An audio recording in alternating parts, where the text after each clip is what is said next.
Good evening, everyone. Welcome to the Joe N. Idelette Jr. TEC and this evening's School Board Awards and presentations for the School District of Indian River County.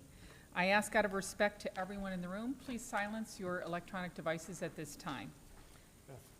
I'd like to call the meeting to order. The time is 5:30.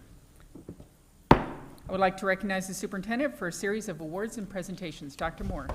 Thank you, Madam Chair. We do have 3 recognitions tonight, and I'll turn it over to our Public Information Officer, Ms. Maddox, to present these 3 items. Good evening, everyone. Thank you for being here with us tonight. We have 3 important presentations to go through. Our first one is our Casual for a Cause presentation, and last month we raised money for Shining Light Gardens. And Casual for a Cause, if you're not familiar with what that is, each month we have a pre-designated organization that we fundraise for, and in exchange for a donation, our students and staff members are able to dress down for the day, and there's different incentives for them to participate in. So Shining Light Gardens was our Casual for a Cause foundation for last month, and I believe that we have Greg in the audience here tonight, and Joel? Is Joel here? We have Mr. Greg. Okay.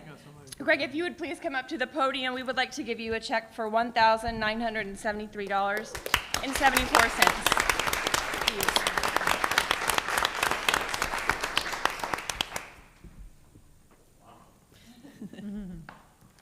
me the money.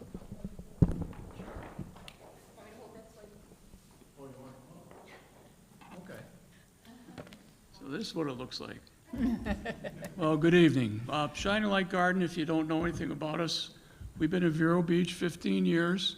We grow veggies, give them away to soup kitchens, food banks, veterans, seniors, shut-ins, any family that's in need and needs food.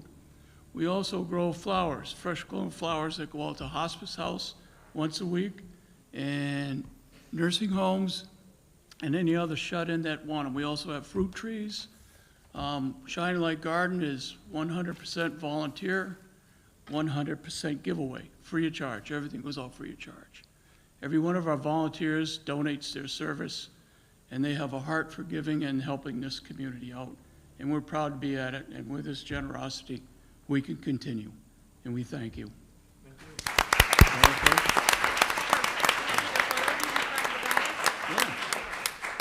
I got it.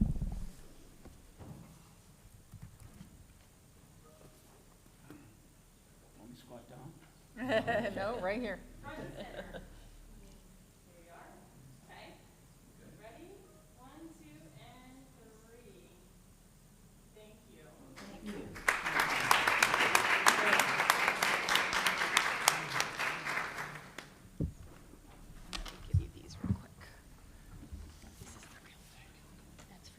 Well, it's for me. How do I cash? Our next presentation is the recognition of STEAM school designation for the 23-24 school year, and I'd like to welcome Kristen Bruckner, Science Curriculum Specialist, up for that presentation. Good evening. We are excited tonight to recognize the hard work and accomplishments of 2 Indian River County schools, Storm Grove Middle and Indian River Academy. This is for their work in the 23-24 school year. These STEAM schools have continued to integrate exciting science-based STEAM instruction and opportunities throughout the school year to ensure our learners continue to grow through real-world approaches to learning. The IRA Space Bears STEAM lessons revolved around their aerospace theme, and students created hovercrafts, pop rockets, worked with Ozobots, and designed parachutes. While at Storm Grove, teachers and students incorporated topics across subject areas while studying sinkholes, the Stone Ages, aquaculture in Florida, monsoon challenges, and planting the moon, to name a few.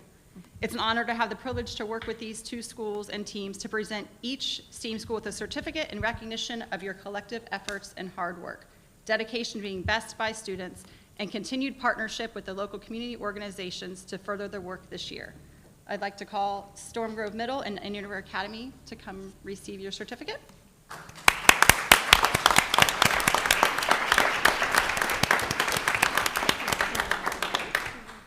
And Kristen's going to picture. Thank you. Thank you all so much for your commitment to our STEAM designation program, and we're excited to see your continued work this year. Congratulations. You limped all the way over here to get All right. Why don't we get in the middle with the plaques? And then you got, there we go. All right. Ready? 1, 2, and 3.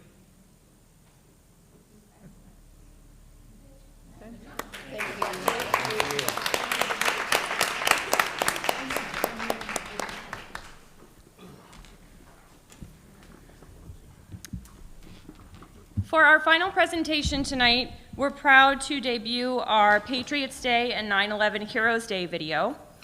Tonight we honor the first responders, the military, and every individual who answered the call to serve during one of our nation's darkest moments.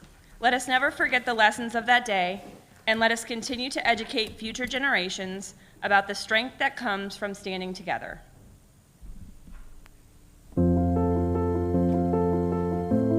On September 11th, 2024, our district paused to remember the victims and the families impacted by the tragic events of September 11th, 2001.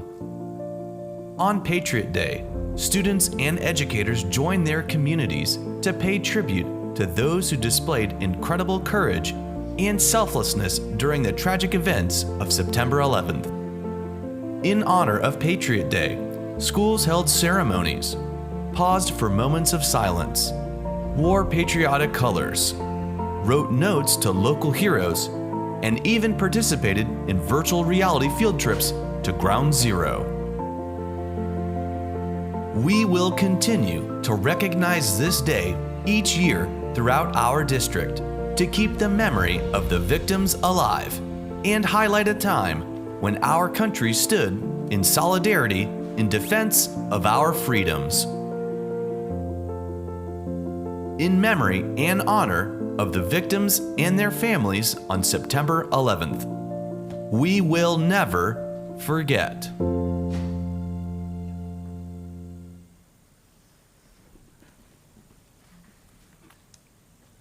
And that concludes our presentations for tonight. Thank you. Thank you.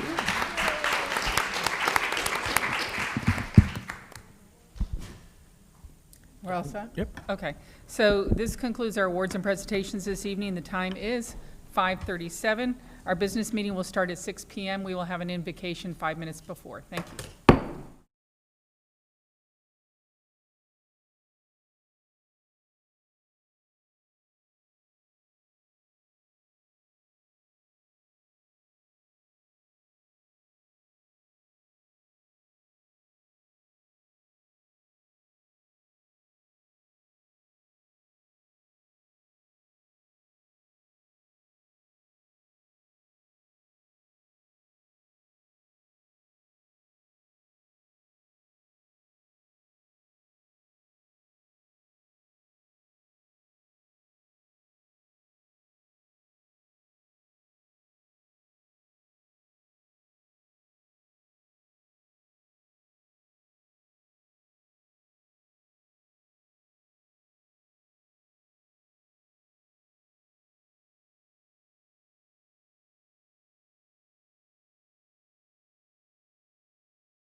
this meeting to order. The time is 6 p.m.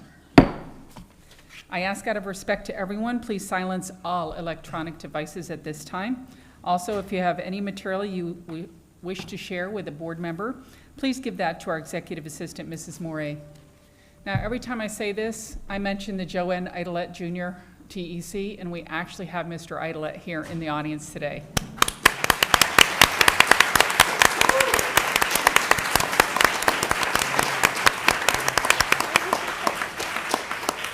Welcome, sir. I remember when you actually served in the district, so thank you.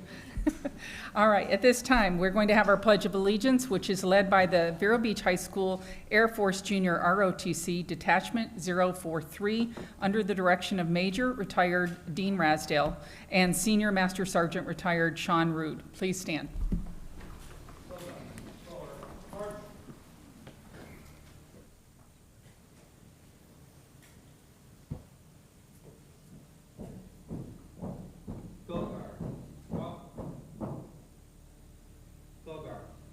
Face.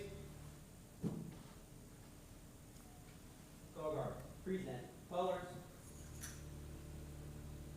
I Pledge allegiance. To the flag of the United States of America and to the republic for which it stands, one nation, under God, indivisible, with liberty and justice for all.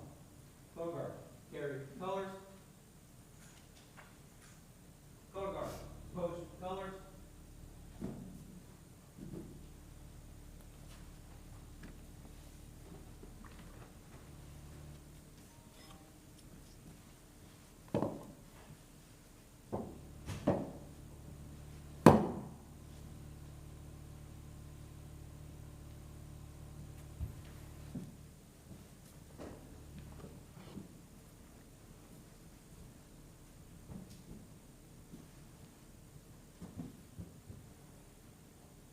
Beauregard, right face. Beauregard, forward, march.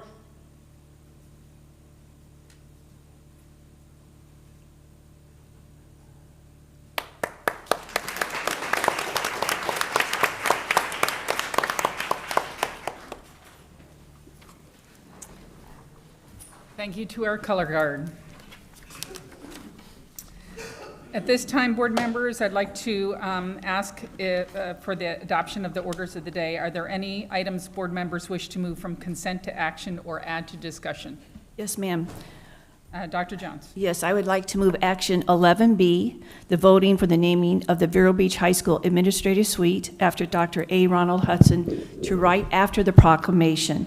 I want to make sure everything for Dr. Hudson and his family and friends can be done at the beginning of the meeting. Okay, can I get a second? Second. Okay. Dr. Posca? All those in favor say, oh, sorry. I'd like to add an action item. Nope, we're not, I just need to vote on whether or not you all want to add that, like that. Okay, discussion on that? No discussion. Okay, anyone opposed to that? No. All in favor? Yes. Aye. Aye. She's added votes to this, I guess. All right, discussion item? An action item, superintendent's compensation. You want to add it to action, Yeah. not to discussion? No, we can discuss during it and see how it goes. Hopefully it won't be too complex.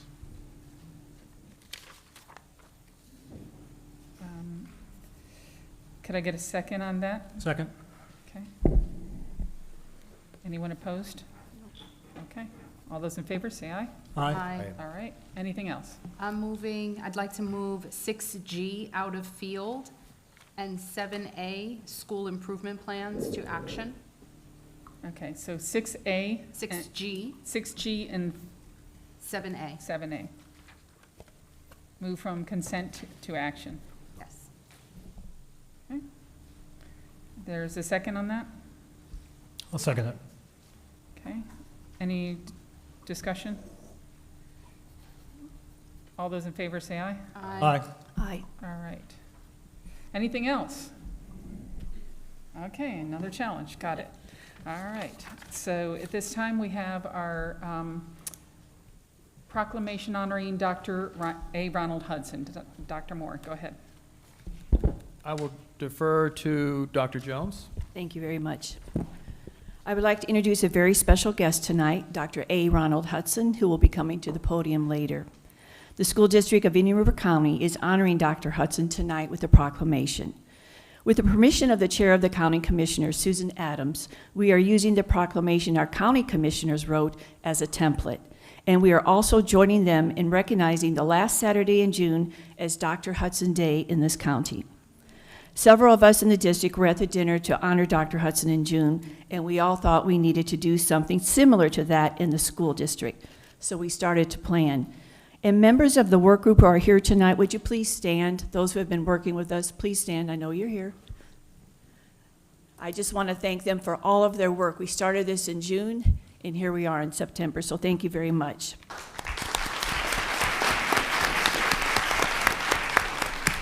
We have some people in our community and school district who will be reading the proclamation, all close to Dr. Hudson in some manner. And those reading will come forward as we show a short clip that tells us a little bit about this living legend. Stand corrected, just wait till the very end and then you can come forward. This clip came from Ruth Stambridge of the Indian River Historical Society, which tells you a very small bit about Dr. Hudson and Gifford High School in this community.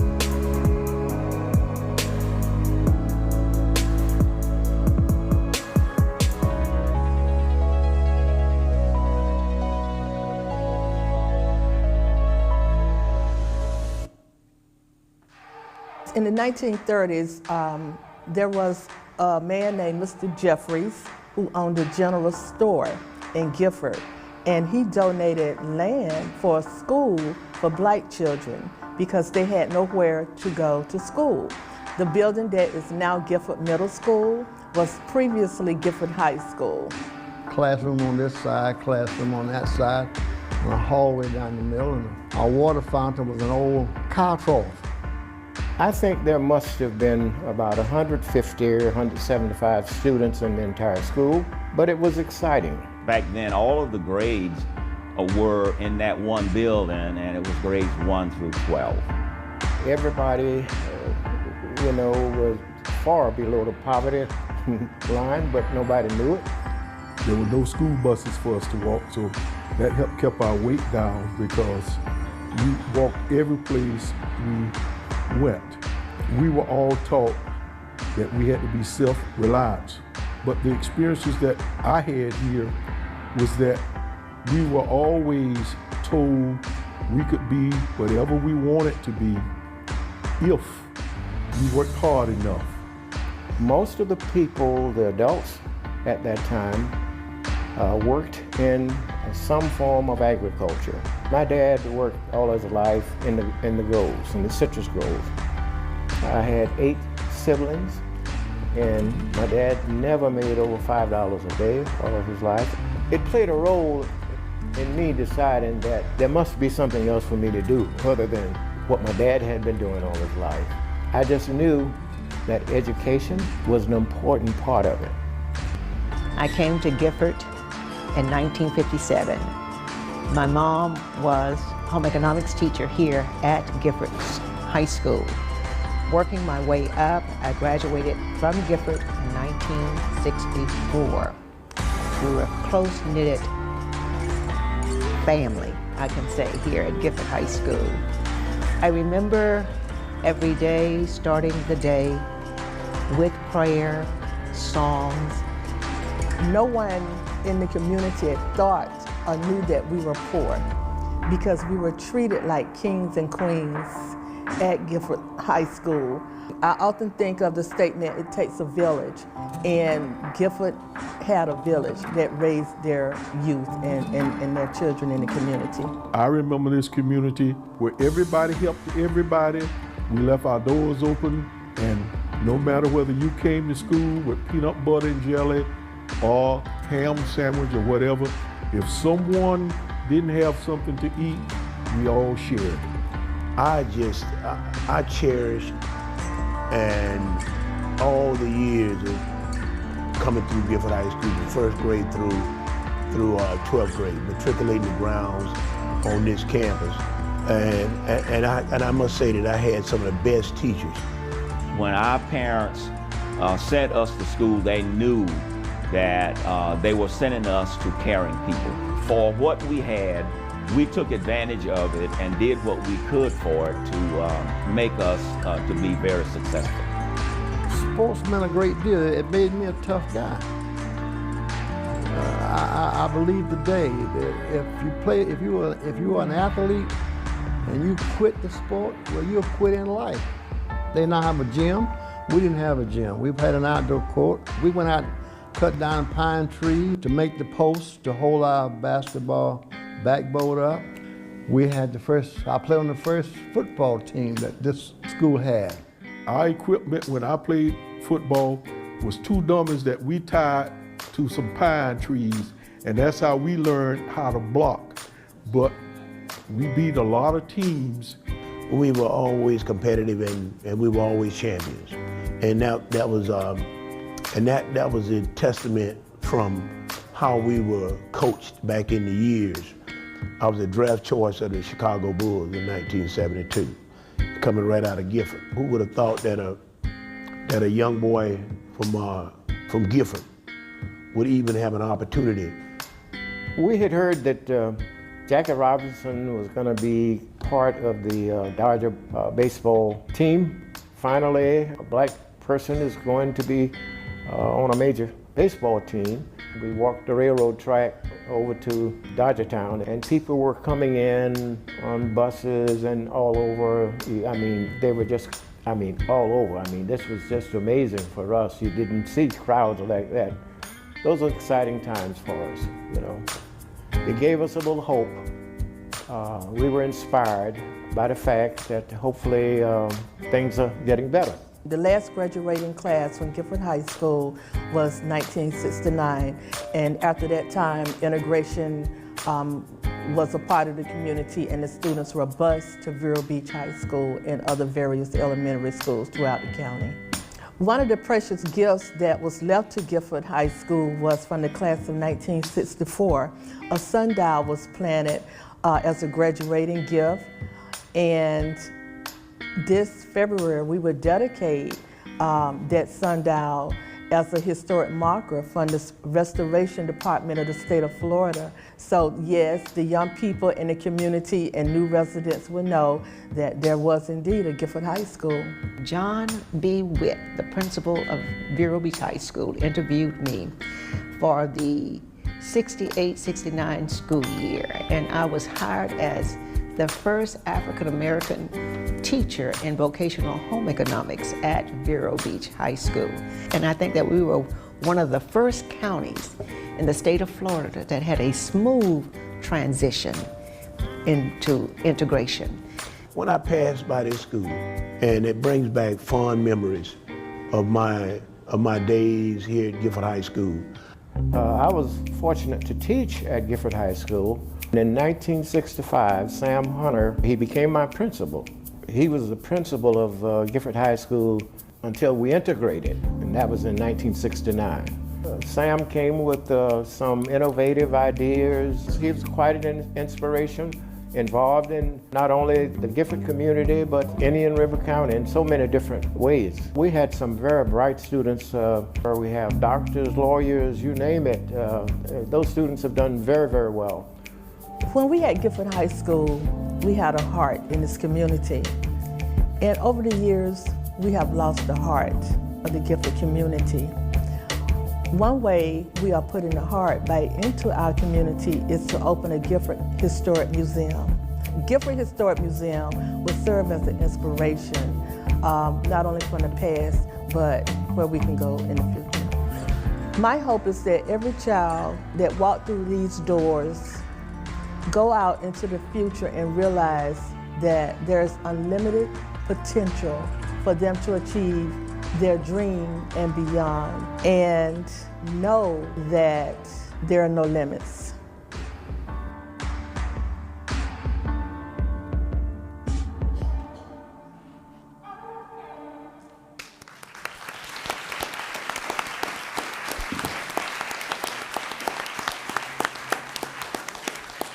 And now for the proclamation, I'd like to introduce the readers before so the proclamation can flow. Ruth Stambridge, President of the Historical Society of Indian River County, will be reading. Joe N. Idelett Jr., former board member for 20 years, 12 years as chair, and as Ms. Berenborg said, we're all sitting in the room named after him. Peggy Poisel, who worked with Dr. Hudson at Rosewood Junior High and the high school, and Employee of the Year in our school district last year. Jennifer Idelett, Transportation Director, former teacher and principal. Dr. Deborah Taylor Long, Director of Extended Day, former teacher and principal and chair of GYAC. Dr. Eddie Hudson, former principal and brother of A. Ronald Hudson, and Dr. Suit with him, niece of Dr. A. Ronald Hudson, and Director of HR. Bonnie Swanson, President of the Retired Educators and Support Staff and former principal and mentee of Dr. Hudson. And Carol Johnson, who worked with Dr. Hudson at Rosewood, former board chair, and served 3 terms as a board member, and worked hard to make sure we have the building we are now seated in. So we will now begin with Ms. Stambridge for the proclamation. Whereas Dr. A. Ronald Hudson, a long resident of Indian River County, has been instrumental in enriching and enhancing the lives of Indian River County residents and has served as a mentor to scores of people. And whereas Dr. Hudson is a faithful member of Mount Zion AME Church, where he is an active member of the Board of Stewards and is involved with the Mayor Chorus. And whereas Dr. Hudson honorably served his country as a sergeant in the U.S. Army during the Korean War. And whereas, as a passionate supporter of his community, Dr. Hudson served on the Board of Directors at Indian River Memorial Hospital, Indian River Charter Government Committee, Habitat for Humanity Board of Directors, District Board of Trustees at Indian River State College, the Board of Directors of the Gifford Youth Achievement Center, and the United Success by 6 Committee. And whereas Dr. Hudson obtained nonprofit 501c3 designation for the Gifford Progressive Civic League, Gifford Youth Achievement Center, and Gifford High School Alumni and Friends Association, wrote the Indian River County Alternative Education Plan, and served as director of the Job Training Program for Youth and School Systems for Indian River, Martin, and St. Lucie counties. And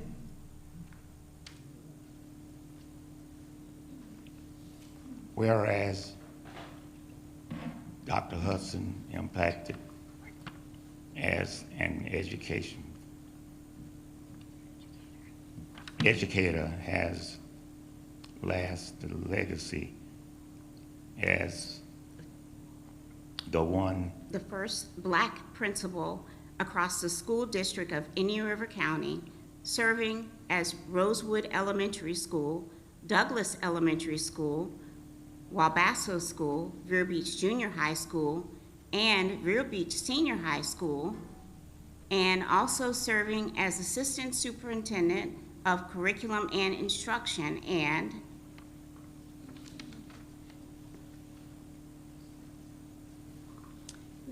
whereas Dr. Hudson is a foundational pioneer who has greatly enriched our community, as his commitment and his contributions to the citizens of the Indian River County will continue to have a significant impact for generations to come.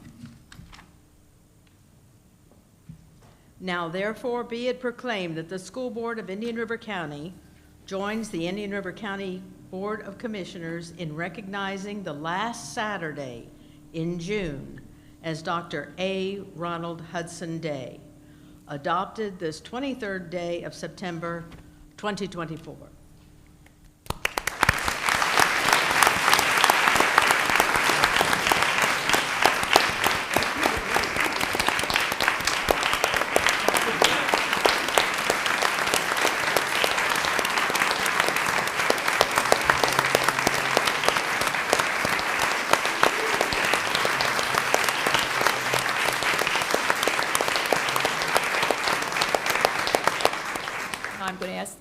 Dr. Hudson. Dr. Hudson, would you just like to say a few words?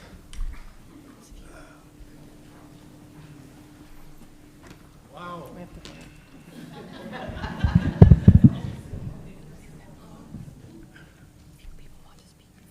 First of all, I would like to just repeat a few words of what a recent TV host repeated, and she does it all of the time. And at the end of her show, she usually make a comment of this sort. She says, "Thank all of you for coming to see a little person like me." So thank all of you for coming tonight to see a little person like me. I'm overwhelmed. Really, I say all the time, this is really not my cup of tea, but I've prayed to the Lord to please let it be.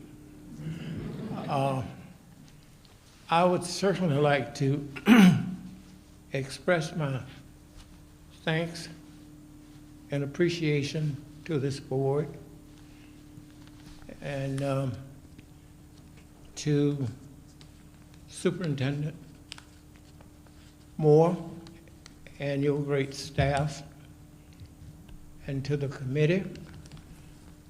I am so thankful for you to be so thoughtful and kind.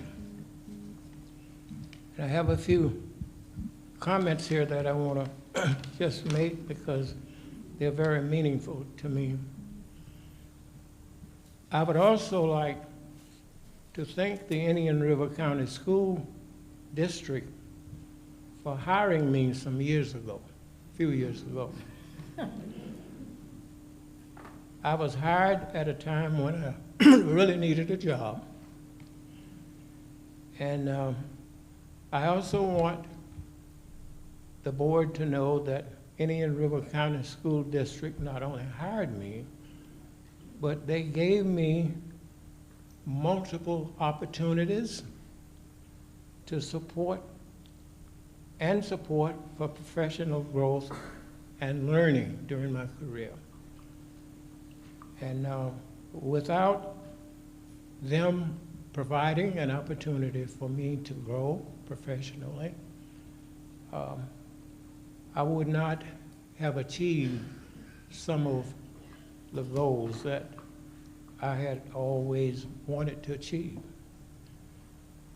I grew up here in Indian River County and raised my family. And Indian River County is very special to me because it has so many special people. Even though I am overwhelmed with gratitude and humility as I accept this special honor, please know this honor is not a recognition of my work, but rather a testament to the power of my childhood dreams, dedication, commitment, core values, and the unwavering support of an incredible community like Indian River County. I would be highly remiss if I didn't express my deepest gratitude and appreciation to my immediate family, to my church family, to my former colleagues, former students, friends, and to all of you who are here this evening. My journey has been one of perseverance, learning, and growth. I owe so much to people like you and others who have provided support, encouragement, compassion, and the opportunity to succeed. And a lot of these folk are behind me, in front of me, and on this side of me. The renowned country music song written by Ronnie Millsap, one of my favorite music artists, recorded a song titled, "What a Difference You've Made in My Life." The song, in my opinion, characterizes so much the impact your support has had on my career and my life. I promise you I won't try to sing the song. But I'd like to read a couple of sentences from the lyrics. The song says, "What a difference you've made in my life. You've been my sunshine day and night. What a difference you've made in my life. What a change you've made in my heart. You've replaced all of the broken parts. What a difference you've made in my life. I'm indeed blessed, and thank you and all the citizens in Indian River County for a journey well traveled. What a difference you've made in my life."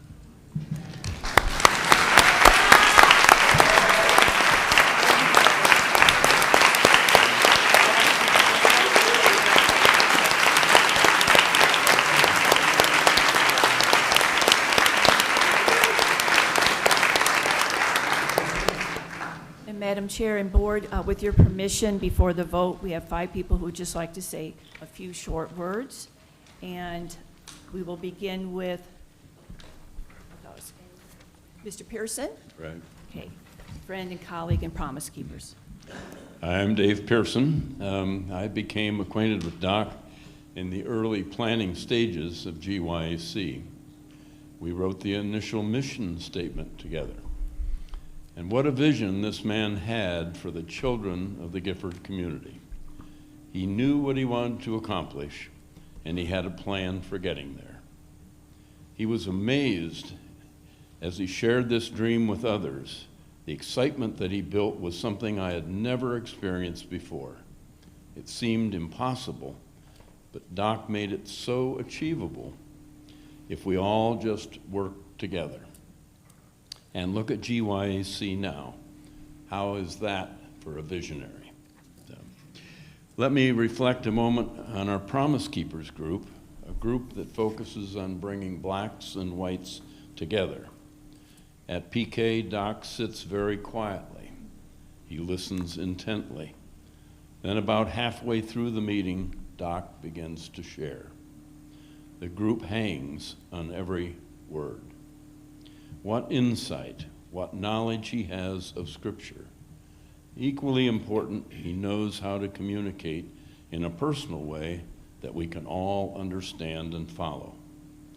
It's a blessing to know this man, soak in his wisdom, experience his teaching skills, and to call him my friend. Thank you. Thank you.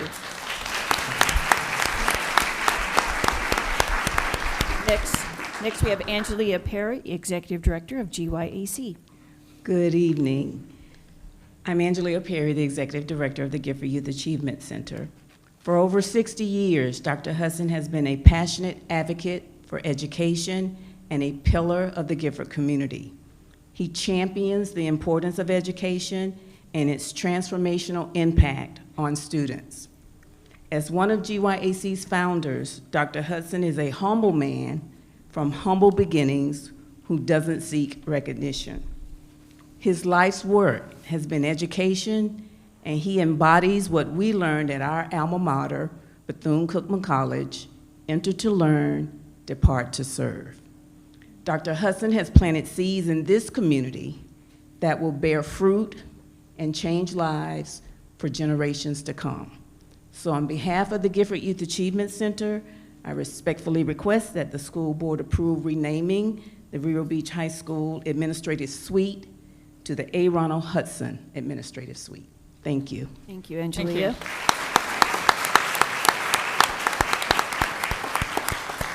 Our next speaker is Dr. Jack McAfee, retired educator, testing coordinator, data analyst, and many other things. It was in January 1986 when Dr. Hudson began his tenure as the Assistant Superintendent of Instruction for the school district.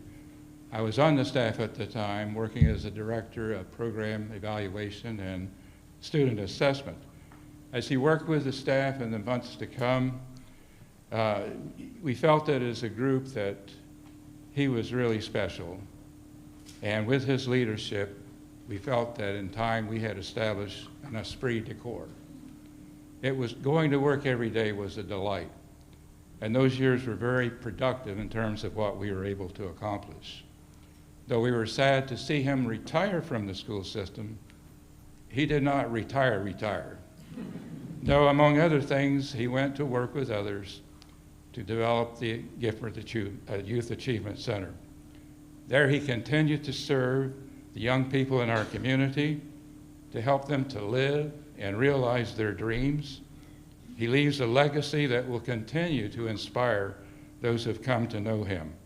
We thank him again for his service to our country and to our community, and we wish to honor him so that his service may be remembered for generations to come.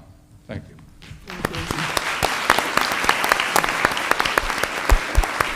Our next speaker is Mr. Anthony Brown, President of the NAACP. Good evening. I will not go into all that has been said because I'll go to an old black spiritual. Let the work I've done speak for me. But to Dr. Hudson, from me and to you so you know him, Jesus' teachings reveal that the one who made himself the most serviceable onto the lowest one through an unassuming laborer for others will prove himself to be great. Jesus' definition of greatness is that one must possess a humble servant attitude. This is an attitude that would serve others rather than be served. And lastly, I say to you, coming from the King James Version, Matthew 18, verses 1 through 5. At the same time came the disciples unto Jesus, saying, Who is the greatest in the kingdom of heaven? And Jesus called a little child unto him, and set him in the midst of them, and said, Verily I say unto you, except ye be converted and become little children, you shall not enter the kingdom of heaven. Whomsoever therefore shall humble himself as a little child, the same is greatest in the kingdom of heaven. And whoso shall receive one such little child is in my name receiveth me. Congratulations. Thank you, Dr. Hudson, for all you've done and being a mentor to me.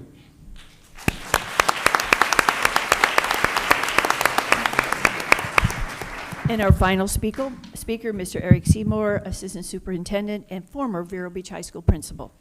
I was born and raised in Gifford, Florida, and my journey began as assistant principal at Vero Beach High School, then at Lincoln Park Academy, principal of Northport Middle School and Northport K-8, principal of Vero Beach High School, Oslo Middle, then director, and now as assistant superintendent.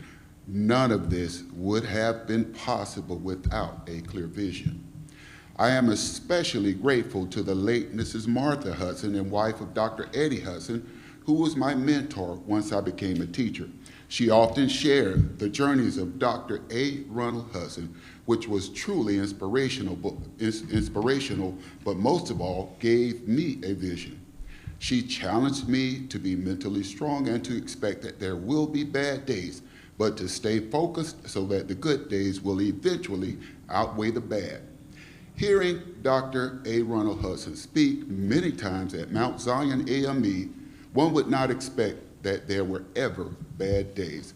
In closing, being here today to personally honor Dr. Hudson is a highlight of my 33 years in education. And as I prepare for my retirement in December, Dr. A. Ronald Hudson I hope that I have done well by you.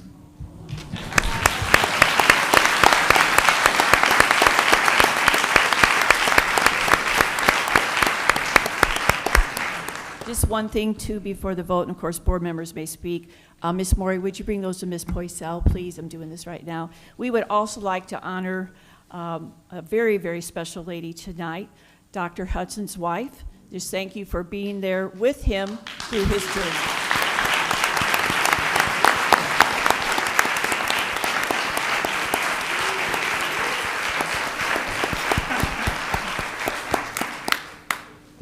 She must be pretty special, Dr. Hudson. Okay, Madam Chair. Okay, so at this time, we have a proclamation. Would you like to make the motion, Dr. Jones? I'd like to make a motion for the proclamation. And I will second it. All those in favor say aye. Aye. Anyone opposed? It passes 5-0.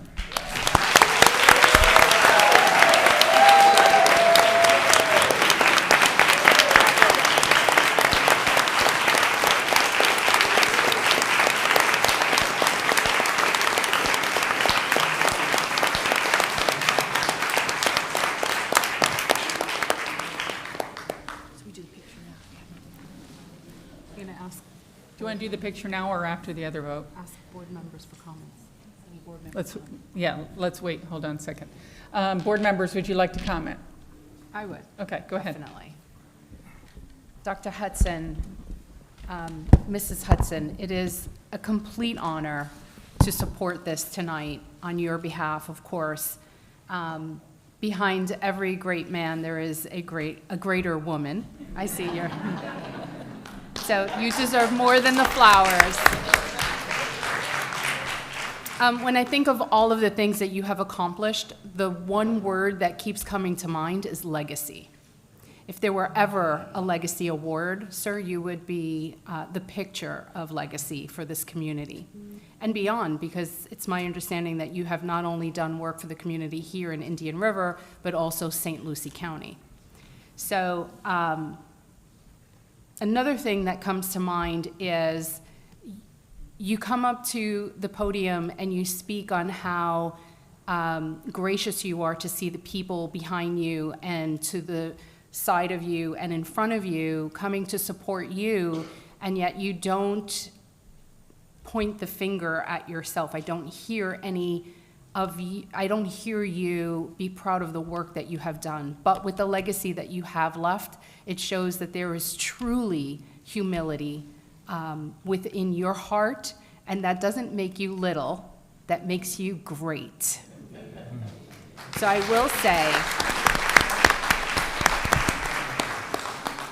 will say, just as the good word tells us, that when you are faithful with little, much shall be given.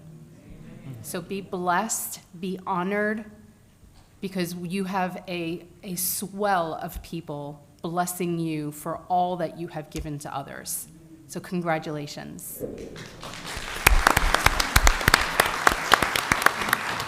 Any other board members? Mr. McDonald?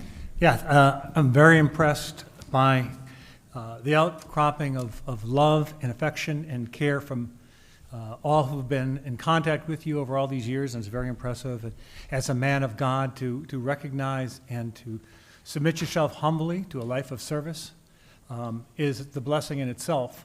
But the fruits of that are shown here this evening by the many people here who you've touched and many people here who've recognized your sacrificial service and those who've been blessed by it. Not just them, but the entire community. So the entire community has benefited greatly by your service, and we thank you for it.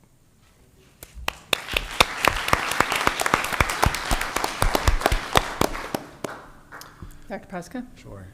Hearing about all your accomplishments for me as somebody who did not grow up in Vero Beach was, I was somewhat starstruck with everything that you've gone through over the years, and it also helped me do a deep dive on some of the history here, which was very interesting. And you know, in hearing all of the stories about your life and some of your accomplishments, I was truly awestruck by everything you've done. But I think the thing that really stood out is when I was reading things about people commenting about you, it was really your character. It was this character of humility and service, and the thing that really struck me was just you're an example for us to follow. You're a role model for our community, and I'm honored to have the opportunity to be a part of honoring your life.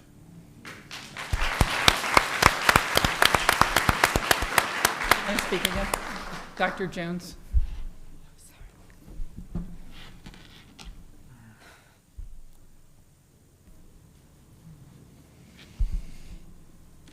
We met in 1981 when I was a teacher at the junior high.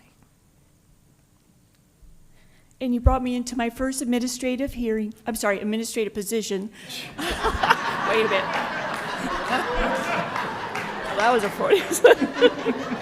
We won't go there, Doc. And you brought me into my first administrative position as Dean of Vero Beach High School. And I learned so very, very much from you. You know, you can write all these rules, you can write the code of conduct, and you can write all the expectations, but I believe the best teacher is always modeling what you expect. And you did that every day. I tried to emulate you, and I carried with you in every position I ever had. And there were many, many times, and some very, very tough times, as principal, basically, you know, what would Doc Hudson do? And so I just speak from my heart that you are a living legend, and my life is better by knowing you. Thank you.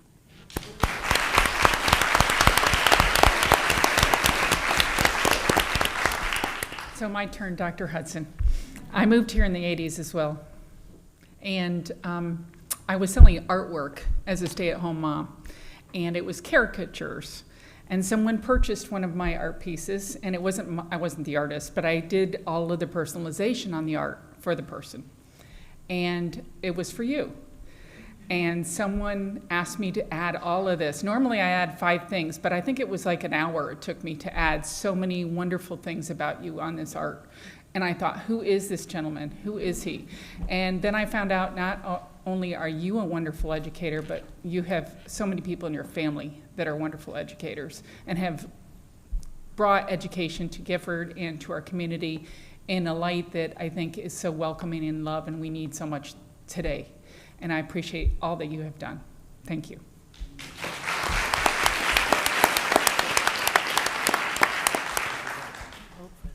Yes. So I know you said this wasn't your cup of tea in the parking lot.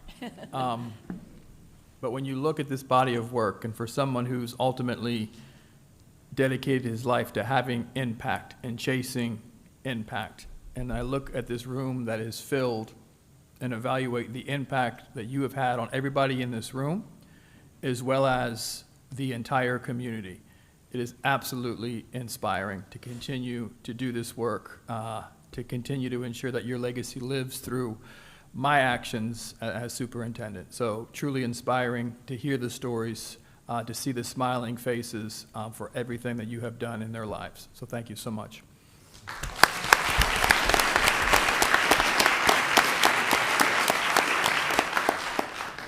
Okay, at this time we have an action item that has been moved up to the beginning of the agenda so that we could speak to this before it gets too late. We tend to get a little late here. So at this time, 11B, would you like to present the item, Dr. Jones? Yes, the action agenda item is approval of naming the Dr. A. Ronald Hudson Administrative Suite at Vero Beach High School, and that is the action agenda that we would look for approval on that. Okay, we have 2 speakers on this item. Angela Bowling.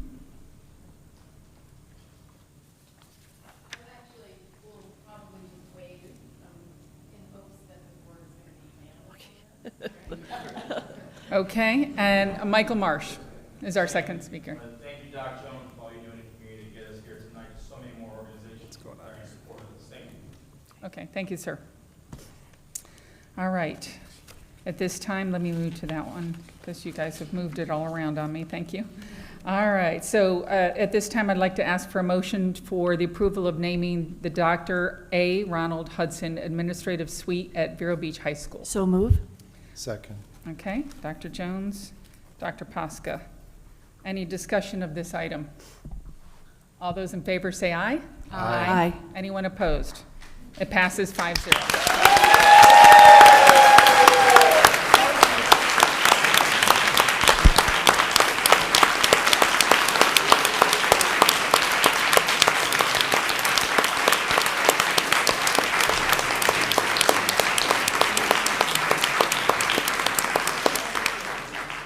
Dr. Hudson, can you come forward, please, so we can get a picture? And his wife. And his wife. She's, oh, can you also come forward, Mrs. Hudson? Mrs. Hudson. Do you have any other family members here that you'd like to be in the picture? You'd have to bring everybody up Do here. you have any other family members here that you'd like to be in the picture? Please, invite them up. Any other family members? Come on up. Your son. Ron? Ron, I'm sorry. I know Ms. Ron. Teaching. And we're going to ask you two to shuffle over a little bit so you can be the center. Thank you. Look at everybody taking pictures.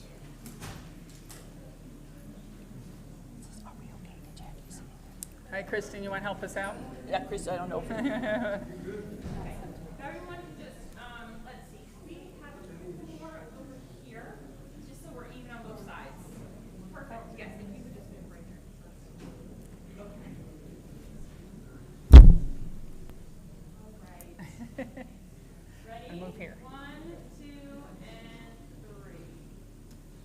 Now stay for a second. Hold for more photos, please.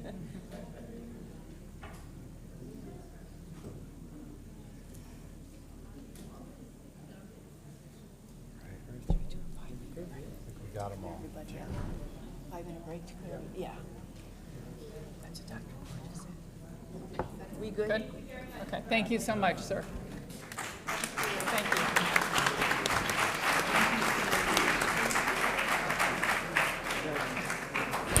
Thank you for everything. Nice to meet you. All right, at this time, we're going to take a 5-minute break. Board members, it is 6:47. We'll come back in 5 minutes.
All right.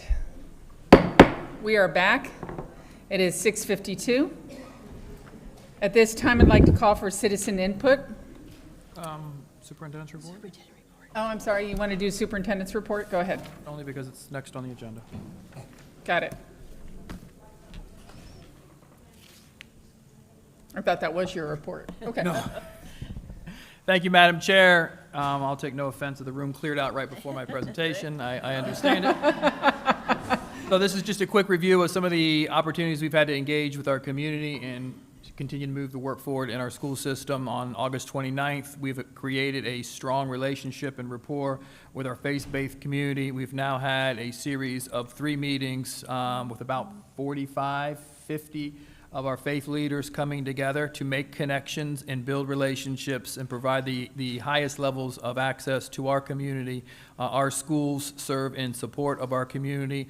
Our faith-based community serves in service of our community. It is a natural partnership and couldn't be any more excited about the progress that we're seeing with that group. We were able to celebrate August 30th, that's when before the Seminoles actually even lost, College Color Day, and that's us here at the district office. Really strong focus in our principals meeting. That was September 3rd, really engaging and connecting in them. So proud of the development that we have in place in building world-class instructional leaders for our principals. We follow that development for our assistant principals. They're very similar in design, but specific to the role of principal and assistant principal. So they're not absolutely the same. They are, in fact, different, very specific to the content area they lead, as well as their position, whether it be principal or assistant principal. On September 6th, we had a fun evening celebrating the Military Appreciation Night at Vero Beach Senior High School. Absolutely outstanding game, and even funner to celebrate our military. September 8th was the Grandparent Day and Family Caregivers Day, just an opportunity for us to get our parents back in our schools and make that acknowledgement and build those relationships. One of the best things that we're doing is in ensuring that we're preserving the Indian River County way of life, and one of those things is to pull our community and parents into our schools. We highlighted the video during our presentation of Patriots Day and the 9/11 Heroes Day. Just absolutely thrilled with the focus and the attention that our administrators and teachers put on these very, very important days and celebrate them throughout the month. Once again, we have a number of pictures as you move throughout the different ceremonies at the different schools. We are committed to investing in ourselves. So on September 11th, that same day, we have a quarterly assessment for our district leaders where it's very specific to ensure that we're creating leaders not only at schools, but ultimately across the system, and really a very focused development for them in order to ensure that, A, we're building teams, but one of our key focuses this year is to be in service, so really defining KPIs, initiatives across the entire system around how we as a school system are in service to our schools, in service to our principals, in service to our community. This is a very, very fun group. Some of these students have been with me now for 4 years. This is the Superintendent Student Advisory Council. This is 6 or 7 students from each of our secondary schools, including IR Prep, and it's the opportunity to engage with them regarding the policies that we have in place, the practices that we are implementing, to receive firsthand direct feedback from our students in order to help inform the board of our work moving forward, as well as to modify or shift certain practices based on the feedback from our students. I can tell you this group of students are absolutely not shy at all. They are very intentional in letting me know how they feel.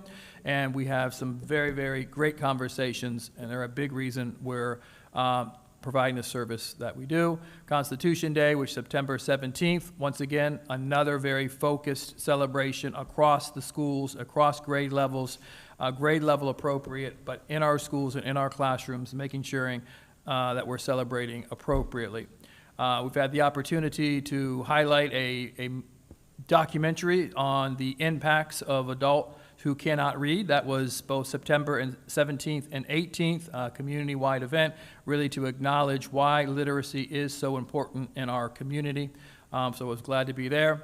Mr. Seymour and myself had the opportunity to visit the real-time crime scene center, as well as look at a program regarding the bus camera view system, so we're looking forward to getting that to the board very soon based on some of the proposals that we've seen.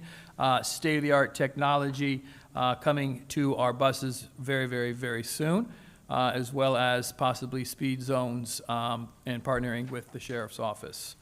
This is the extended cabinet meeting. This is September 18th. This is the cabinet and extended cabinet where we're really looking at our strategic plans from a district perspective, making sure that we're aligned, we're together, and we're focused on all the various initiatives that we're rolling out, really making sure everyone's informed and knowing what everybody in the system is ultimately doing.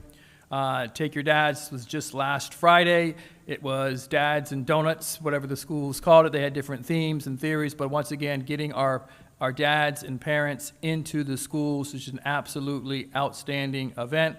And then Celebrate Freedom Week is September 23rd, which is today, through the 27th. So I'm sure I'll be coming back to the board highlighting some of that work that's taking place over the course of this week. And then let's not forget October, unique to this board, adopted October as Parental Rights Month. So we'll be conducting special recognitions over the course of the month as we continue to reinforce in Indian River County. We honor the parental rights and we partner with our parents to make sure that we're providing world-class education for all students. And that is the presentation. Thank you, sir. All right, at this time we'll have citizen input. These are the guidelines for citizen input according to the School Board Policy 0169.1. Each statement made by a member of the public shall be limited to 3 minutes in duration. I will be recognizing in order in which the requests were received. The time shall start when the speaker is at the podium, and the public information officer will be the official timekeeper. As you see, the time clock is visible to your left on the dais. You will hear a beep at the end of your 3 minutes. Each person may speak for up to 3 minutes at the beginning of a business meeting during citizen input as indicated on the order of the business, and for up to 3 minutes to each action agenda item during the action agenda as indicated on the order of business. If a consent item is moved to an action item, when you come up to the podium, you may either speak at that time or defer to speak at the presentation of that action item. People may only speak once about any given item. The time period may be extended by the presiding officer, and only the individual submitting the speaker's form is allowed to address the board. Time may not be yielded to other speakers. During the meeting, please refrain from clapping or outbursts of any sort so that we can proceed with dignity and decorum by not infringing on any individual's First Amendment rights. I need to remind everyone to direct all comments to the chair, not to individual board members or to the superintendent, please. Board members may or may not address any citizen input statements at the end of all citizen input comments. As board members listen to citizens without interruption, citizens are asked to give board members the same respect.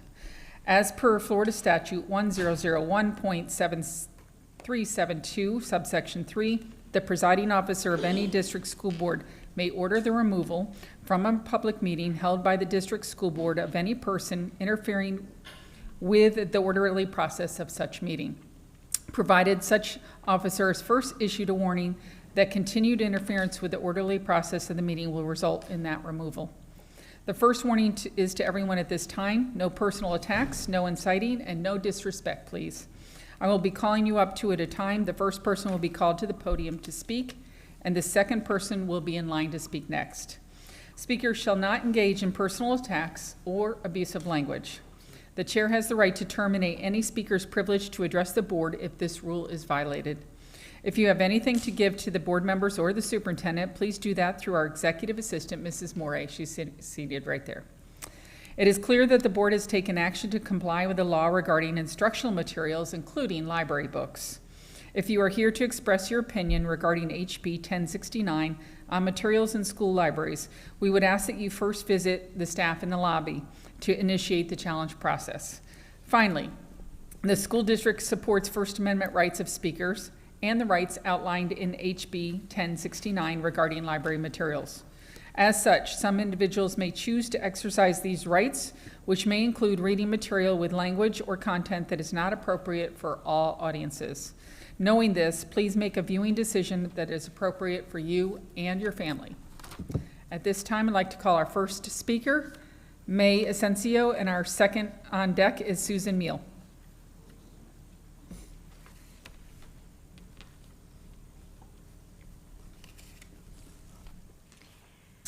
I'd like to thank all of you for pausing last month's meeting and being conscientious about the safety of all the citizens that attend these meetings.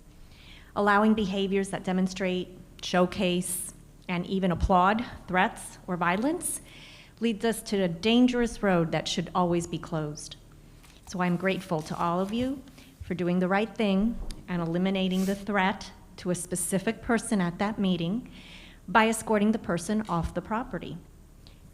Through the chair, I'd like to thank Ms. Rosario for bringing the threat to light, and also through the chair, I'd like to thank Dr. Moore and Ms. Berenberg for taking the necessary action. I recently heard Robert Kennedy Jr. state that we need to love our children more than we hate each other. And that's a great statement, and very appropriate to what happened here last month. All of us in this room are different. We come from different backgrounds, have different experiences, family lives. So it stands to reason that we will have different opinions from each other.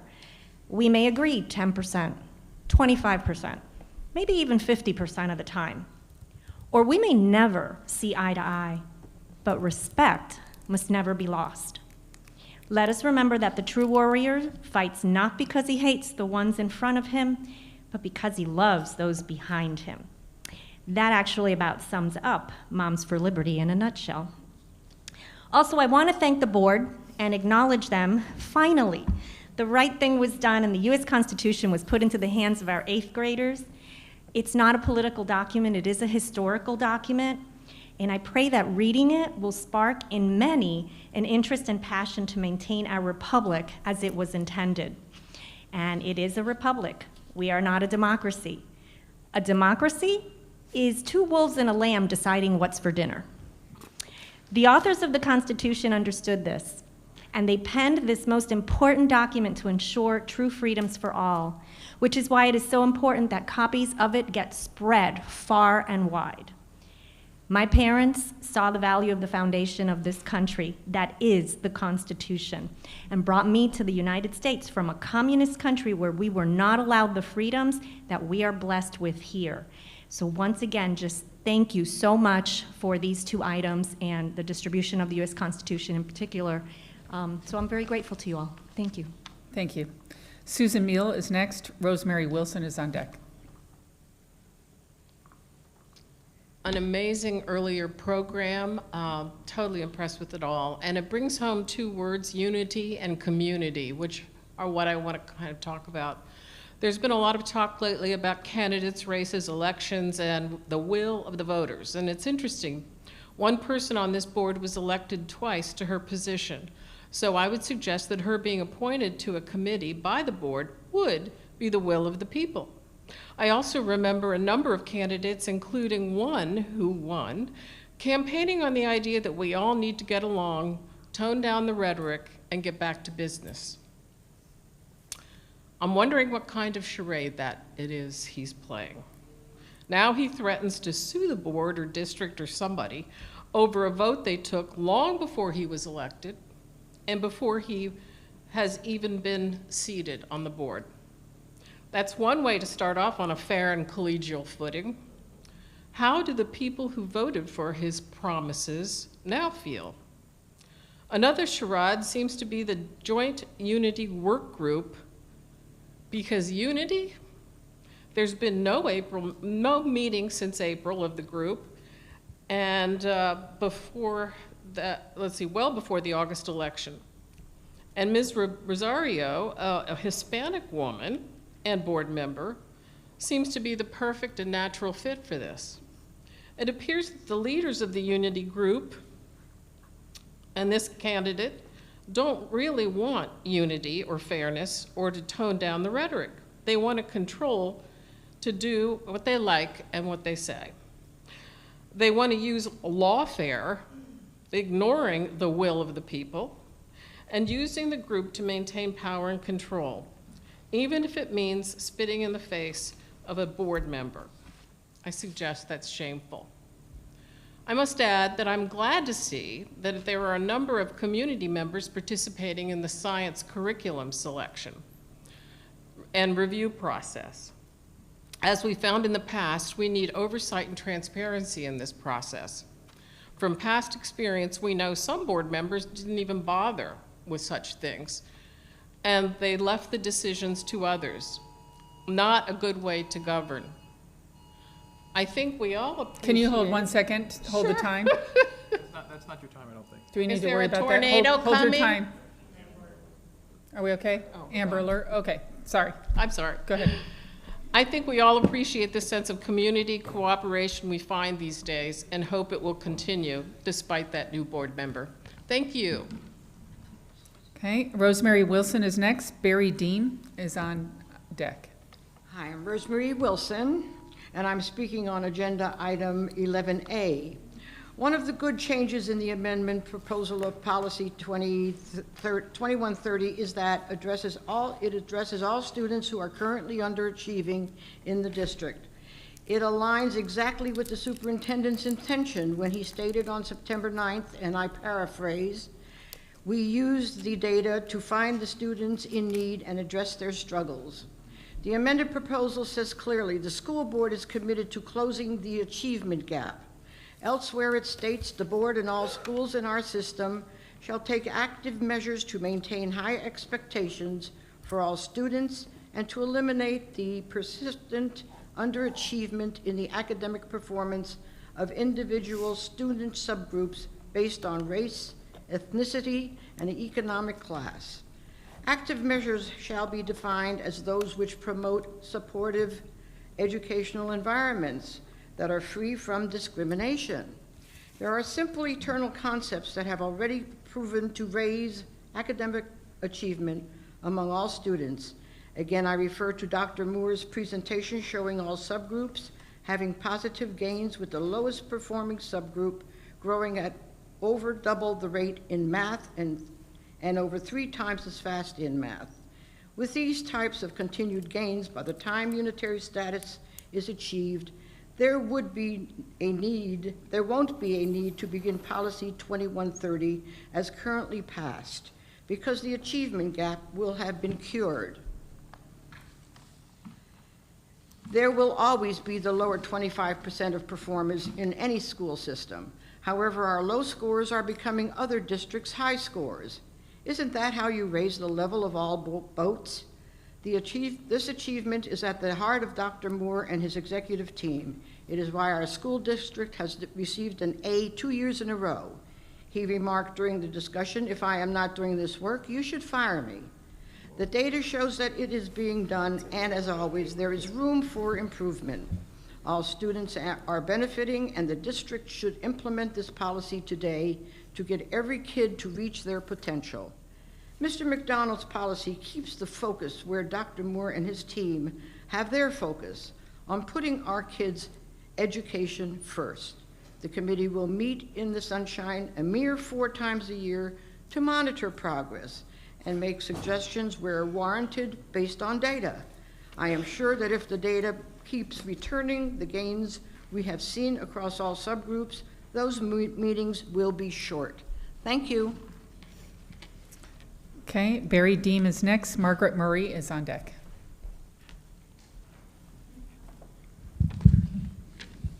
Good evening, school board members and Superintendent Dr. Moore.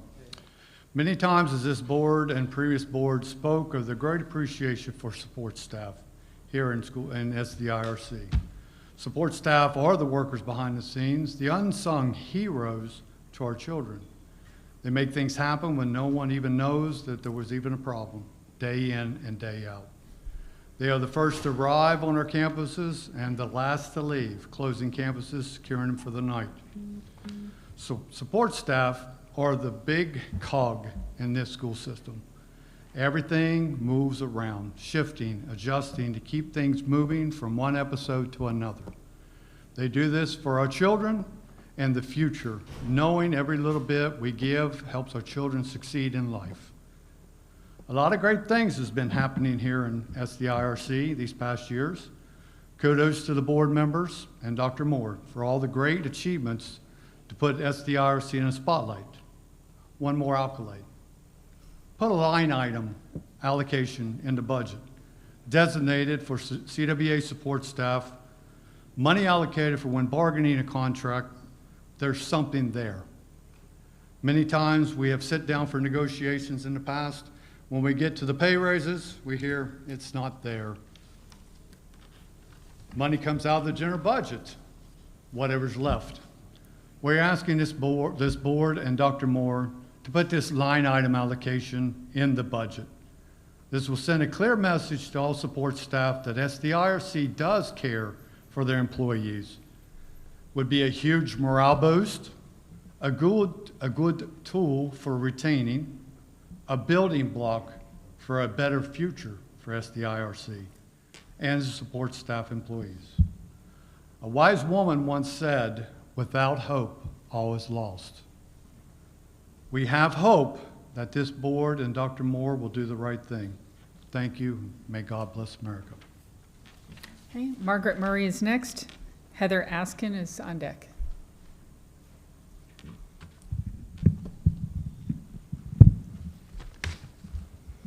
I'm Margaret Murray, Vice Chair of the Education Champions Advocates for Public Education.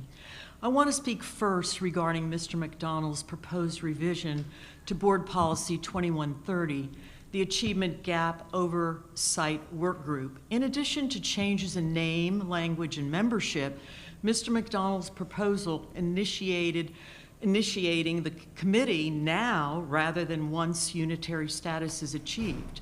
To the chair, Mr. McDonald's proposal is basically a duplication of the current court-mandated desegregation work group. That has been meeting and making progress. The second committee will report to the board, but will be simply a redundancy of the current work group. Dr. Moore, the district staff, school personnel, and the work group have worked diligently to bring the district into compliance with unitary status as mandated by the court. The data proves progress is being made. While we know there's work to be done, significant inroads have been achieved across various subgroups. This progress should be recognized and celebrated. To the chair, Mr. McDonald's claims that a committee needs to ensure all groups are being addressed, a curious contention since he's removed language of equity and diversity from Policy 2130. The district has incurred significant financial expense related to the desegregation lawsuit, over $1 million to date. As taxpayers, we urge the board to avoid additional unnecessary expenditures and waste precious time of staff and appointees. To the chair, Ms. Rosario has proposed a resolution extending her appointment to the work group until November 2026. This is outside the process established for board committee appointments, which typically occur each November. We oppose the resolution and believe the process should be followed. To the chair, we would support Ms. Rosario's selection if the board approves her in November, but we find the resolution troublesome. To avoid any appearance of politics, we oppose passage of this resolution and urge the board to follow the usual committee-assigned process. The job of a true leader is to listen to their employees and constituents. You are not listening. Okay, Heather Askin is next. Thomas Kenny is on deck.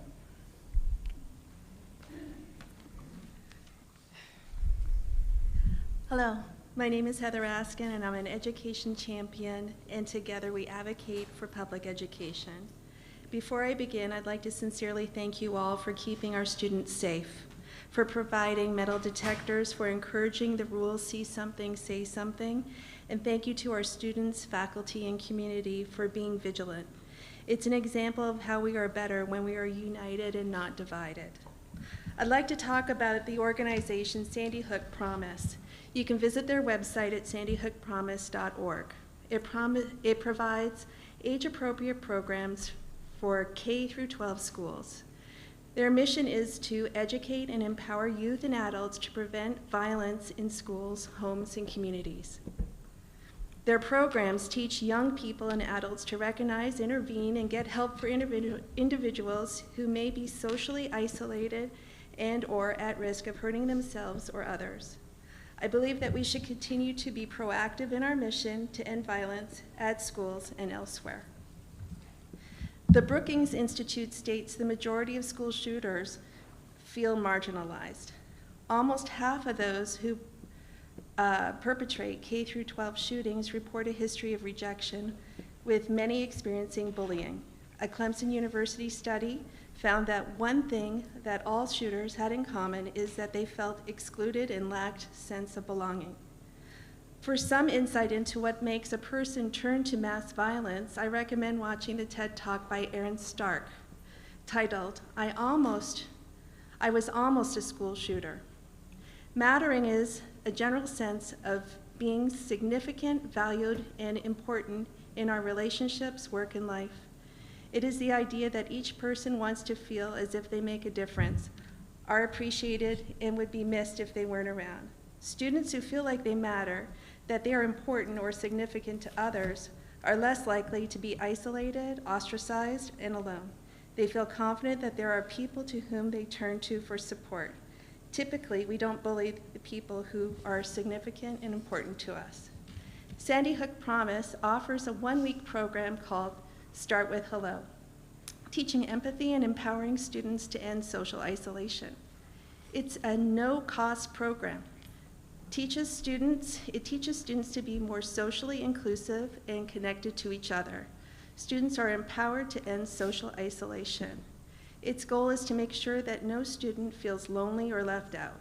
The stress of loneliness can have severe or mental and emotional consequences. This can lead to them hurting themselves or others. We can help our community be more inclusive. If you haven't already, I'd love to volunteer and help in any way. So, Thank you. Thomas Kenny is next. Jennifer Pippin is on deck.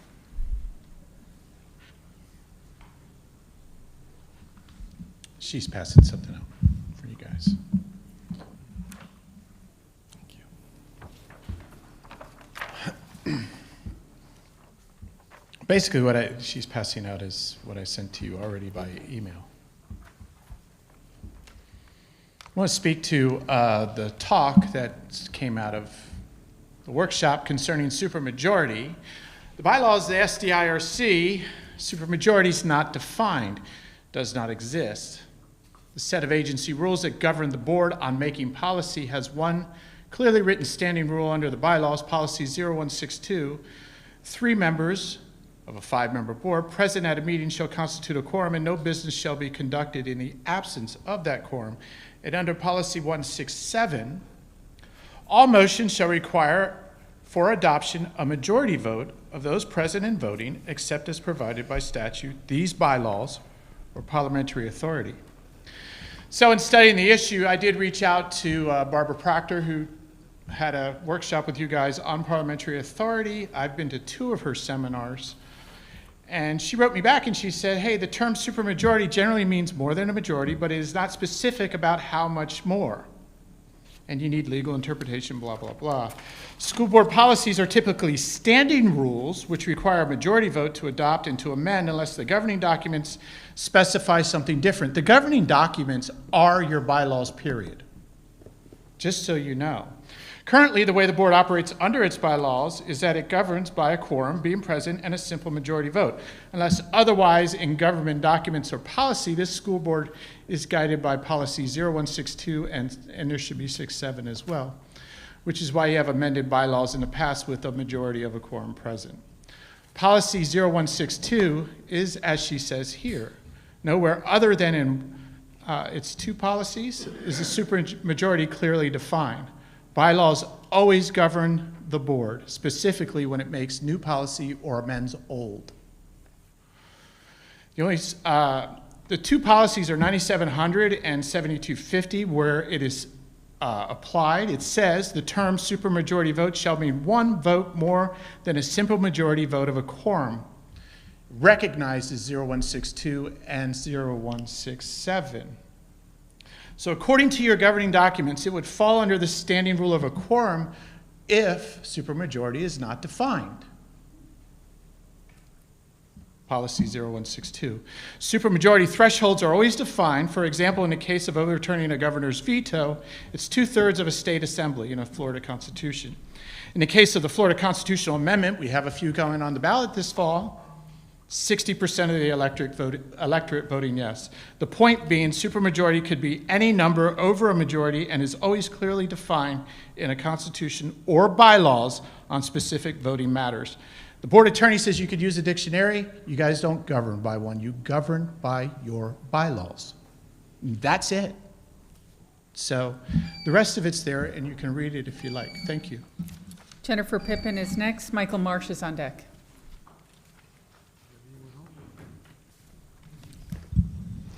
Good evening. My name is Jennifer Pippin, and I'm the chairman of Moms for Liberty here in Indian River County. And I just want to ditto everything that May said. It was spot on. I agree with everything she said in her speech. I also wanted to let the board know, again, thank you for allowing the 8th graders to have the pocket constitutions. We did see some pictures on Facebook and social media of the children receiving them, and they looked happy, and it's nice to have it for a reference. We also wanted to let you guys know that we distributed almost 2,000 across the county, so all religious, homeschool, charter schools, private schools. So our chapter's been very busy doing that the past month. And I also wanted to thank the board and Dr. Moore for celebrating Freedom Week and Parental Rights Month next month. That's big for Moms for Liberty. And a lot of these things go unnoticed, and it does help students achieve better. It does help the communications with parents and the district and the teachers and the staff and everybody. And I know it was mentioned that the Science Curriculum Adoption Committee is taking place now. That is very important. So if anybody wants to volunteer, you can do that. You do it on your own time. You don't have to look through a book. You look through it online. You could do it at home. You could do it at work.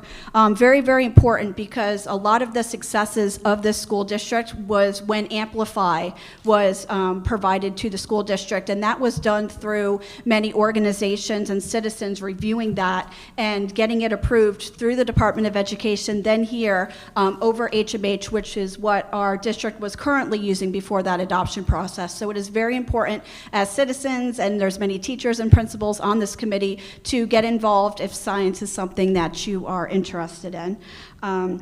I also wanted to thank the Sheriff's Department and the school district for handling all of these threats and the current sexual assault case. A lot of people that I've talked to are not aware of Fortify FL, the app that is able to be used by anybody in the district. It doesn't have to be a parent. It doesn't have to be a student. I had a lot of parents reach out to me over the past couple of weeks with all the violence and the threats going on. So I think that's something that maybe that the district could push out again. Now that school has started and maybe they forgot or they didn't download the app. It's anonymous. I think people may be more apt to do the anonymous tip over, contacting a principal or the district office. I think that's very important to keep our children, our staff, our teachers, everybody safe. And again, just the feedback from a lot of our parents from our last couple of Moms for Liberty meetings, this school year's been going very, very well. And as much as we criticize and we're hard and we, bring a lot of things to this board, we want to thank this district through Dr. Moore, through the chair. This school year has probably been one of the best years, and my children have honestly been in this district. I have one graduated, I have a sophomore in high school. So thank you to the board and the district. Okay. Michael Marsh is next, and William Shader is the last speaker. Hey, good evening, everyone. There's plenty of time to talk about all the other fun stuff, but I'd like to start on a positive, end on a positive. As Ms. Pippin said, yes, we need to thank our Indian River County Sheriff, also Dr. Moore. Work is good. But Captain Abalo, he's in the right position. That is, the captain's going to make sure all of our students are safe. So thank you so much. So I'd like to give some shout-outs as well. A lot of times we get up here and we talk about all the things that's not working. I want to talk to you about some things that are working and then leave off about my mentor. So first off, at Oslo Middle School, right now it's a little rough with ELA, but I was reassured through the chair that our superintendent's going to take care of that, and we're on our way to an A.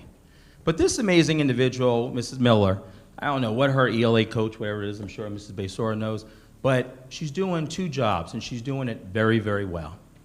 ELA and critical thinking. So we need to shout those people out. Also, our cheerleading team, it was a little rough, but you know what? Mr. Morgan got those uniforms. Dr. Moore, the work is good at Oslo, sir. You put the right people in the right places at the right time. We do need the 16 uniforms embroidered. I'm hoping my friends at Southern Tees takes care of that. But last but not least, mentor. I don't think I'm coming here in December, so we're going to do this tonight. That's my mentor right here, Mr. Seymour. And I'll tell you how I met Mr. Seymour. I only got him in 40 seconds, and that's probably a good thing for Mr. Seymour. But I had an issue with transportation. Now we love Miss Eilette. That's my friend. And I was told, you got to call Eric Seymour. And I'm like, Eric Seymour? And I thought for sure it was going to be an argument because I was ready. I was like, no, this issue happened on the bus. I don't care what Miss Eilette. And Eric Seymour, there was no like arguing back and forth with me. It was, let's see how we're going to fix this problem. And from that day on, every issue, it didn't matter if it was ESE, and back then it wasn't Mr. Seymour, unfortunately, but he took care of every single issue I had. There wasn't no, well, I'm not the assistant superintendent on that part, so, we're going to put you over here and hope someone's going to call you back. He always picked up the phone, each and every time. And not just for me. Some people who may not like me will even tell you how great this man is. So I don't plan on coming back in December. I mean, knock on wood. Dr. Moore thought that was funny. But this man's amazing. And I'm mad that he's leaving because my beautiful interracial queens still have 3 more years, 3 at the Flick. We're finally leaving Oslo, and then there's 4 years at Vero Beach High School. And who am I going to call now? Who's going to tell me, hey, buddy, the school board meeting, you don't have to come. Maybe not be in exact words, but I read between the lines that I should be good. That's what my mentor would do. When I finally calmed down, it was thanks to Mr. Seymour. He was sent through Dr. Moore. I know he was. But it's okay. That's how angels sometimes come. So good job, Dr. Moore. But Mr. Seymour, it's not going to be the same not having you here. And I don't know, there's no one that can replace you. But I hope they find someone really good because I'm a lot to handle. We love you, Mr. Seymour. Well, thank you. Is it William Schrader or Shader?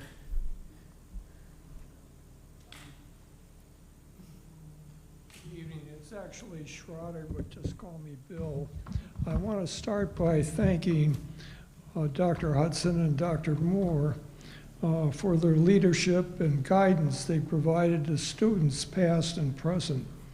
And I'd like to shift the conversation to our current students here and talk about their safety and cell phones. Some of you may have heard recently some experts talk about that the last point in time when a student should have a cell phone is during an emergency.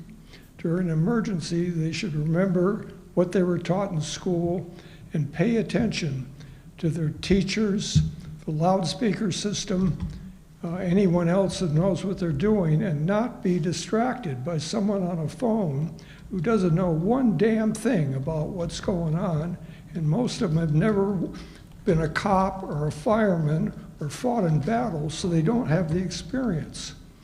I think the good news, and I say this because you've all seen the recent poll, over 75% of the moms in this country want their kids to have cell phones in school during emergencies. The good news is that right now, as all of you again know, 7 state legislatures are currently reviewing their cell phone policies in their own schools. And I think in the last month, you've seen 3 major broadcasts on TV and 1 in the Wall Street Journal about schools and phones and what's going on. So maybe finally we're getting some attention to matters for our students. And I would like to suggest in closing here that you consider devoting 1 meeting here to the pluses and minuses of cell phones and the condition in your own schools so that we can all know where you stand and what your plans are for the use of cell phones. I told you a month ago about the glorious story of my school in Massachusetts And I would tell you afterwards in the parking lot, several people came up to me and said, "Thank you very much. Phones are killing our local schools." Thank you. Okay, that is our last speaker. Dr. Moore, would you like to address anything? Most of the comments were items that we're going to be addressing in a few short minutes, but I did want to say to Barry regarding, as we create a budget, we are a person-first budget, and we create budgets in order to invest in those who are ultimately doing this work. And it is, I've said this a number of times publicly, yes, we're a AA school system. We have 95% A or Bs, but some of the work that I am the absolute most proud of is the right sizing of our district's budget. And it was in a deplorable space 4 years ago. It has been right sized. We have clearly defined priorities, and priority number one are the people that we are in service to. So it is an ongoing commitment in terms of when we create a budget, we start with raises and compensation and move from there, because that is our absolute highest expense. It was also referenced that we spend millions of dollars on, or up to $1 million on our desegregation order. That information is true, but I think it should be noted, within 2 months of me being here, I eliminated the firm that we were using in Chicago at an astronomical cost, an absolute wasted cost in my mind. And we have stayed within the retainer every month, with the exception of the months in which we actually had to go to court. So we put a lot of effort in making sure that we're doing this work and we're not wasting the people's money, because Barry wants that money. So it was also referenced in terms of Fortify. I think Ms. Pippin remarked, kind of reminding students we go through, and we're actually doing it Monday, every 4 or 5 weeks, specifically in our secondary schools, remind students regarding whether it's Fortify, whether it's the IDs, whether it's the uniform, whether it's going through the security points. It's just I call it a reboot or a reset, making sure if we don't monitor something efficiently and effectively, it will start to slip. And I can tell you from our students' perspective, my student council who was here, they get the cell phones. That I think this board actually led the way. All other districts are suffering through cell phones this year on the Treasure Coast. We did this work next year. We just had an update through Ms. Christofoli with teachers and students. The cell phone issue has almost completely been eliminated in comparison to this time last year. And our students who are talking to me really get it. So we're in a good place there, and I think the rest of the items will be discussed as we move through the agenda. Okay, board members, anyone else? No. Want to address anything? I'll just address one thing. I noticed an incorrect statement made by Margaret Marie, I believe, that the work group, NCAA work group appointment was done in November of each year. That's incorrect, as we all know. It's done in, has always been done in April, as it was this last year, and as it presumably would continue to do. We're going to talk about this further when that item comes up this evening, but it is incorrect that there is any appointment in November for the work group which exists. Okay. Okay, anyone else? We're good? Okay.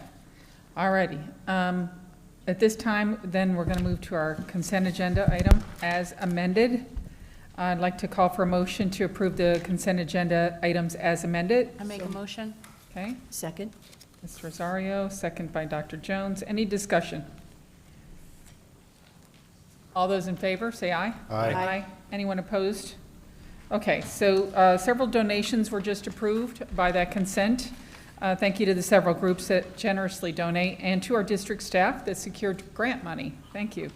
Part of that also that we just approved was the Jimmy Graves Sports and Community Complex bleachers and press box contracts. So we are moving along in that piece of property, I know, and it's exciting to see that being used. So we appreciate that. Okay, there were some items that were pulled from consent to action. So at this time, I'm going to pull up the first item that was moved. That is 6G by Ms. Rosario. Madam, Yes, sir. going to present the item? Yes. I haven't gotten there yet. Oh, okay, I'm sorry. Okay. I'm going to bring it up. It's the approval of the out-of-field report. Go ahead, Dr. And Dr. Shafty will present that item.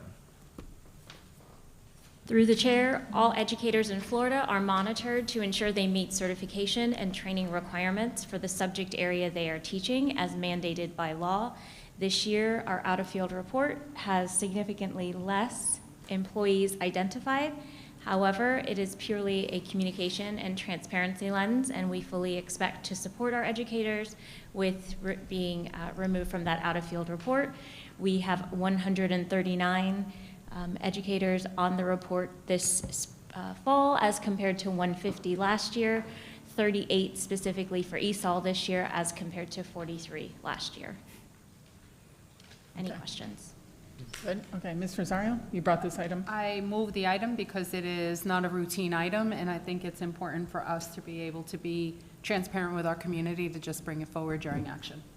Okay, any discussion on this item? Yes, ma'am. Yes, Just 1 minute. Dr. Jones. What is the number of substitutes we have now, Dr. Shafty, that aren't full-time teachers? I'm not talking out of field, just permanent subs or subs. They're not called substitutes anymore. I'm sorry, guest educators. I will have to let you know that answer. Okay, all right, just double checking. I knew we were pretty low, so thank you. Okay, I'll call, yes? I will just add, for a while, I think Mrs. Barenborg can attest, when we first were elected, the out-of-field list was astronomical. It was crazy long. So I'm glad to see that over the years, we've been able to kind of whittle that down to where we have it right now. I know the ESOL certification is usually an area of difficulty, but I am hopeful that we will one day not have as long as what we have right now, even still. Through the chair, we anticipate less out-of-field for ESOL as we've transitioned all of the ESOL classes to Canvas, which are self-paced, and they can be done at home and at no cost to our educators. That's excellent. And I will say that was the biggest barrier, was the ESOL classes, because people have to leave after working all day and then, or Saturday, and go and take the classes, and they were lengthy. So I appreciate the fact that they're on Canvas now. Thank you. I'd like to call for a vote. I'll make a motion. Second. Okay, motion by Ms. Rosario, second by Dr. Jones. Any discussion? All those in favor, say aye. Aye. Anyone opposed? It passes 5-0. Okay, item 7A is our next item that was pulled. It is the approval of the School Improvement Plan SY, school year 2024 to 2025. Dr. Moore. Ms. Becerra will present this item. Good afternoon, through the chair. We are required to submit to the state every year annually a school improvement plan process and a school improvement plan for each of our schools. Our school improvement plan process is actually one that constitutes about 4 mini cycles throughout the year. I'm very proud of that process. I think it's been part of our success throughout the school district. Rather than waiting till the end of the year to determine if our action steps are making improvements, we assess it about every 8 to 10 weeks so that we can make adjustments along the way. I'm happy to answer any questions if you have any. No? Okay. Ms. Rosario, you brought this item? Yeah, for the same reason, I think it's important for us to be able to address it in action. It is not a routine item. It is very important that we take a look at our school improvement plans as they now, thankfully, better align with our strategic plan and have more uniformity so that all of the schools have pretty much the same kind of information that they're bringing forth, even though they are specific to each individual site. So I'm happy to support this today and moving forward. I'm glad at the progress, and I'm very happy to know that this is not just a one and done document, which is what traditionally was the case, and that this district has looked at this as an ongoing process for improvement, rather than this is what we're going to do for the entire year, one time, and that's it. So with that, I pulled it for action. Okay. Anyone, any discussion? No? I do want to say one thing, and that is, even though this is, the school improvement plan is something that the SAC team uses, and that drives their work as well as the faculty in the schools. But I just want to caution, again, the school improvement teams or the SAC teams, that when you advertise, that the law says you need to attach your agenda to that. And I'm going to say it again from the dais because I continue to see school advisory councils notifying people of a meeting but not attaching the agenda items. And that's extremely important that we do that so people know what's going on with the school improvement plans, so people know what they're voting on from month to month. Okay? Thank you. Thank you. All those in favor of voting for this motion? I'm sorry, I need a motion. I make a motion. Okay, Ms. Rosario? Second. All right. Dr. Jones on the second. All those in favor, say aye. Aye. Anyone opposed? It passes 5-0. Okay, the third item we had was an action item that was added. And so Dr. Posca added superintendent's, That should be those were consent, and now you do your action items. those were consent that got moved to action. Right, so that's 10A on the agenda, and now you do your action items. So he added I just did. We I moved, have I'm A, moving too fast for you. C, and D. I don't think anyone ever moves too fast for me.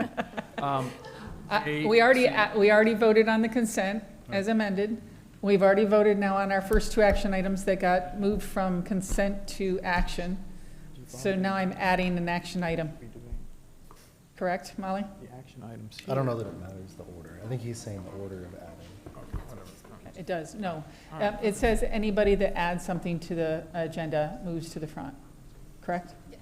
Yeah, okay. All right.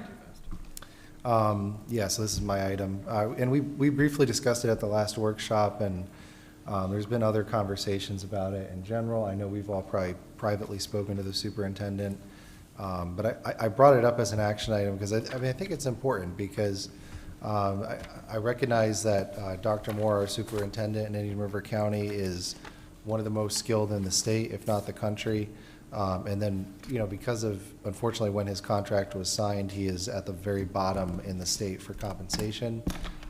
Just being a realistic manager of people, if you leave someone like that for too long, it opens up maybe the possibility somebody could find some good talent here in Indian River County and take him away. And I know there's been some media discussion by local newspapers saying that maybe this board was going to get rid of Dr. Moore, maybe, in the local fake news.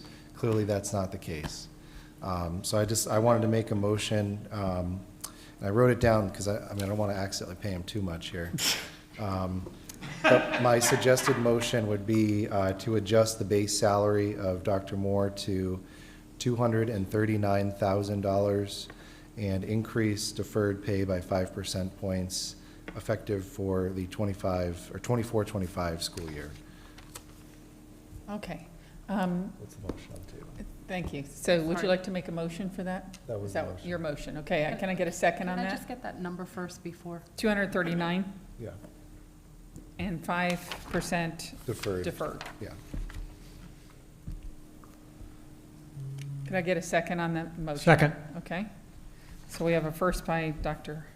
Posca and a second by Mr. McDonald. Any discussion? Yes. Okay, Ms. Rosario? So I'm not opposed to talking about his contract, obviously. I think Dr. Moore deserves an increase. I'm just concerned about the amount of increase. And I understand that the comparison that was given to us was Martin County. Martin County right now, salary for the superintendent in Martin is $241,000. What you're recommending, 239, is not far off from that. And then the additional 5% deferred compensation, for those who don't know, would bring Dr. Moore up to a 10% deferred compensation. That would be 5% that he's receiving now plus another 5%, which is what your motion is. So 10% deferred is actually used for additional retirement or deferred annuity. And Martin County is at 7.9%. So that would be less than 3% above that. The percentage of increase, at a time when we have, how much are we, it's hard to compare. I'm at a hard place because it's how much do you offer without, without insulting the hardworking people in our community, without insulting the hardworking people in our district. We had a CWA rep come up and talk about, you know, their needs. I know that we have people in our district who are struggling. And that's not to compare one salary with another, but it's hard not to. You know, it's really, really hard not to. Even at $225,000, if it were at $225,000 instead of $239,000, that's a 15% increase. If you look at the difference, if we had an elected superintendent in Indian River County, the elected superintendent in Indian River County, an increase from one year to the other, from 22 to 23, not this year, from 22 to 23 was $9,000.41. That's a 6.14% increase. Now, we haven't received 2024 yet. So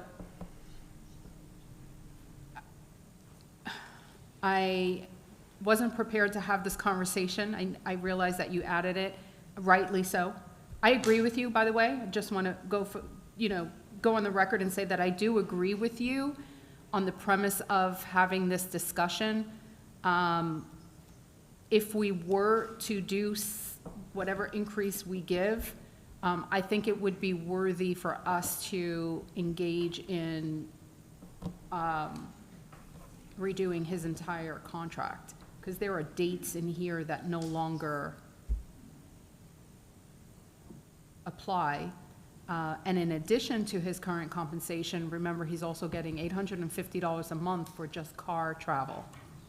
But none of his cabinet are getting car travel expenses, and they are all expected to make the same travel as he is. So I struggle, you know. Call me frugal, but again, Dr. Moore, this is no implication on your work ethic. I just struggle here. I really do. So I'm being completely open and transparent with you all on that. So can I respond to that? So I don't know if I even made any difference in the conversation. So I hear what you're saying. I mean, your points are well taken. I'll say a couple more things is that, it is a big increase, but it's to get him competitive. And unfortunately, you know, we want to operate, we have to operate, unfortunately, in the objective reality of the competitive market of superintendents in Florida. If we were hypothetically to lose him, it would cost us a lot more money. You know, we'd have to incentivize getting a good superintendent here. He's going to get a big check. And then, quite frankly, he's going to probably squander more money than Dr. Moore would have on things maybe we didn't need or just mismanagement, efficiencies. So in the end, it would cost significantly more money to lose him. And, you know, it is a big jump in pay, but it's, like I said, it's to get him competitive with the current market, which the market has lasted for several years like this consistently and growing. So I do think it's appropriate. And I don't disagree with being frugal. I think one of the most important things in this school district is to try to reduce district costs and get money back in the classroom. But I know, just being a manager of people, if we lose our superintendent and we have to bring in a good superintendent, we're going to spend a lot more money than what we would do with this motion here today. So I think it's reasonable and appropriate, but I understand your points as well. Okay, Mr. McDonald? Okay, yeah. I hear the points that Ms. Rosario made, and I think excellent points. The idea of revisiting contract may be an appropriate thing to do in conjunction with this. However, it's nothing that I'm going to offer since I won't be around to complete that process. And nonetheless, I think the compensation package, somewhere between $225,000 and $239,000, not a significant difference in terms of dollars, but it is to him. And it also is in terms of us recognizing the value and the contribution of our superintendent. Not only him as a person, but in light of some very substantial success that he's had on behalf of the school district and the employees. He's shown great care for increasing and taking care of employees, particularly the lower end of our staff level, and he's brought them up to try and make their pay more competitive, and I think that's a good and a wise thing to do. Likewise, if our superintendent is at the lower end of staffing, but his performance is not at the lower end of the staffing, it makes sense for us to bring him up to an appropriate level along those same lines. I am probably more penurious than anybody in the room, so spending money hurts me on both sides of the coin. Nonetheless, I recognize there are times when it's appropriate to do that. So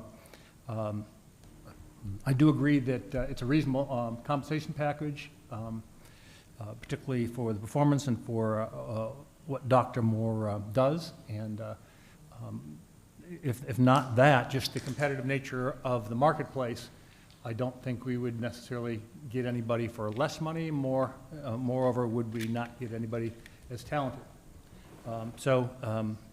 In light of all that, I acknowledge the concerns of Ms. Rosario, but I also recognize the appropriateness of a good and reasonable compensation package. Okay, thank you. Dr. Jones? Yeah, this is hard to do on the dais, right, when the action item is there. A few questions. Dr. Moore, what is your base salary now? I don't have that information. I have it right here. 195, 699. Thank you. And through the chair, Dr. Pasta, looking at 239, is that just in comparison to like a similar county, Martin County? Is that how you came up with that one? So yeah, I mean, I looked at the last 3 years of superintendent compensation, and while the publicly available data is not an entire contract, you can look at the overall trends. They went up substantially. And what year did you start here? Was it 2019? Yeah, 2019. So in 2019, across the state, his was pretty much average. And then since then, it has gone up substantially. And then if you factor in that, obviously right now he's at the very bottom kind of the pack. But you factor in the fact that he obviously is a good performer, that's putting it mildly, and he has significant seniority and experience compared to a lot of other superintendents. This really, for me, I think it's a completely appropriate number for him. And I think we discussed this in the workshop. The elected superintendents all got a 20% raise? Through the chair, not yet. They're still working on those numbers. The average for the elected superintendents will be about 21%. That will vary based on their current compensation, which is a formula that was driven by the state. So providing that information is just to highlight that the state of Florida has acknowledged the need to appropriately compensate elected superintendents. But obviously, you control because I am appointed. But, Madam, Hold on, Dr. Jones still has the die. Yeah, Dr. Jones, if you Still has don't the floor. mind, just to add to that comment there, Dr. Moore's estimate of elected officials would be for the average of the entire state of Florida. But the average of just Indian River County, if we had an elected official, it makes a big difference to not use the percentage of the entire state of Florida, because then you're comparing an elected superintendent, supposed elected superintendent in Miami, which is tremendously, way larger than Indian River County, versus the population in our county. So it looks very different. It's just very hard to do without, visually, I got to look at everything. I do have a concern about doubling the deferred. What was your catalyst for that, Dr. Pasca, through the chair? I'm sorry. Like 5% to 10%.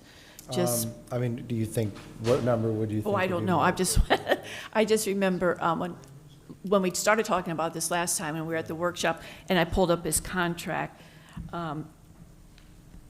And I didn't know if there had been any history with superintendents who are appointed, what the norm was for that. Do you know, Dr. Moore? It so hard to depends. ask all this. So Charlotte County, it is 10%, as Ms. Rosario referenced, and Martin County, 7.9. 7.9. For me, as you have worked 30 years, it is a tremendous carrot to have that compensation available. So for me, it's nothing more than a safekeeping for eventually when I do retire, which is way down the road. And Dr. Moore, are you in the senior management area, or are you Yes, up I've been higher? in senior management since 2013.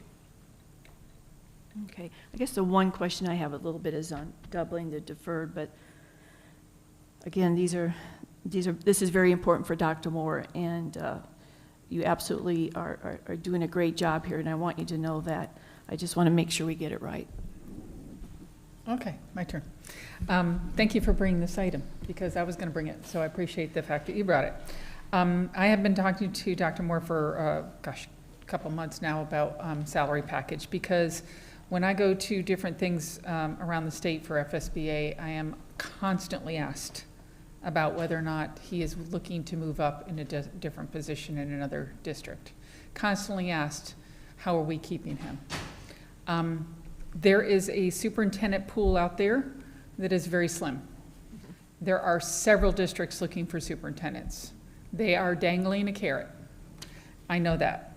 The market is very, very tight on superintendents. Superintendents, I understand the concern about, when we have CWA people coming and asking for more money and everything else. There's a difference, though, with a responsibility of what a superintendent has and a responsibility of any other employee in the district. The fact that this man hasn't taken vacations, and I don't know what time he gets here in the morning or wherever he goes and what time he goes home, but I know his wife kind of knows who he is. So he's always out and about and all of the things in our community, which is what we asked of him. We asked of him. And he has brought back, since I've been on this board, our financials are in good places. It was not when I came on this board. He's putting winning systems in place. And by winning, meaning we are an A district twice now. He has increased morale. That was a huge problem when I came here. As a matter of fact, that's part of the reason why I decided to run, is because I had friends calling me, telling me what morale was like in this district. I do know that there are very few super dupers out there for superintendents, and believe me, there is a big district that needs one right now. And I know who it is, and I know they've already been asking me about him. So we are in that competition. We do need to hold on to a really good superintendent that's done a great job of performing. Yes, it is very awkward to talk about his salary. One thing I was going to bring up, I was going to bring up 240, but I see the 239. The reason why I did is because I had a board member call me from Charlotte and said, we are redoing the contract of our superintendent, and I know he is mentored by your superintendent, and we're looking at giving him this amount of money. And I was like, whoa, his mentees are making more money than him. Yeah. And so I know the same thing about Martin County as well. I talked to them. I also talked to Citrus, which are very similar counties to ours.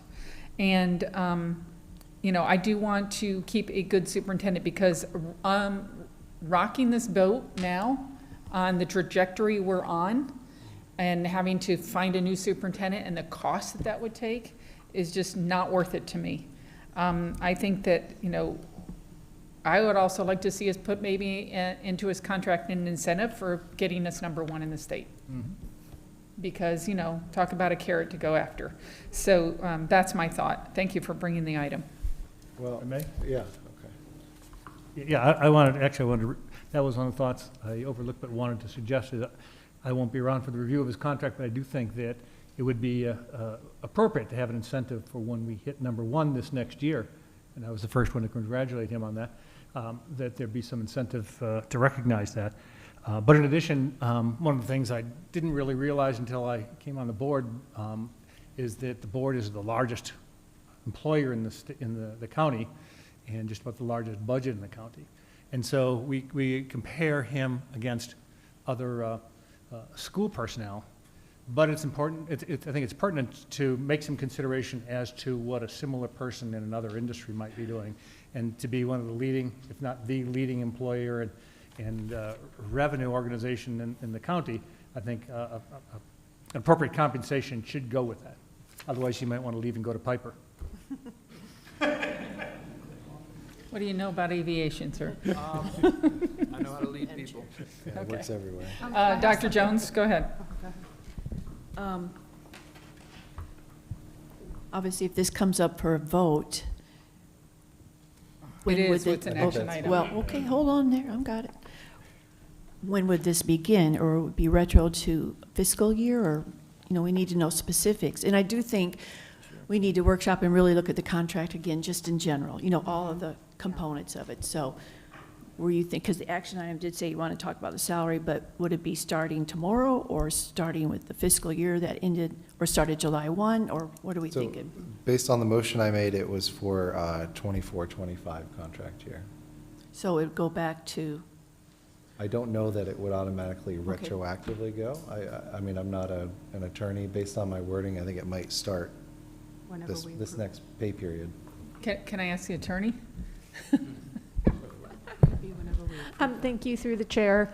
So my recommendation would be, this is a contract, and it will require a contract amendment. And what you could do today is discuss what you want that contract amendment to comprise of, and ask me as your attorney to come back to you at the next board meeting with a contract amendment that you could then vote on. And I'm taking notes right now, but right now, what the salary, it begins with the fiscal year July 1st and ends June 30th. So it would be up to you. Do you want this to be going back, dating back, and he would, make up that pay? Or if you would want it to begin, when you, the date that you enact it, you could do it that way too. So that would be up to you if you wanted it to date back for the entire fiscal year, if you wanted it to be moving forward. Okay, can I make a comment about that? Typically, what month do we give pay raises to administrators? Dr. Moore? November. November, okay. I just wanted to put that out there because I knew it was coming up.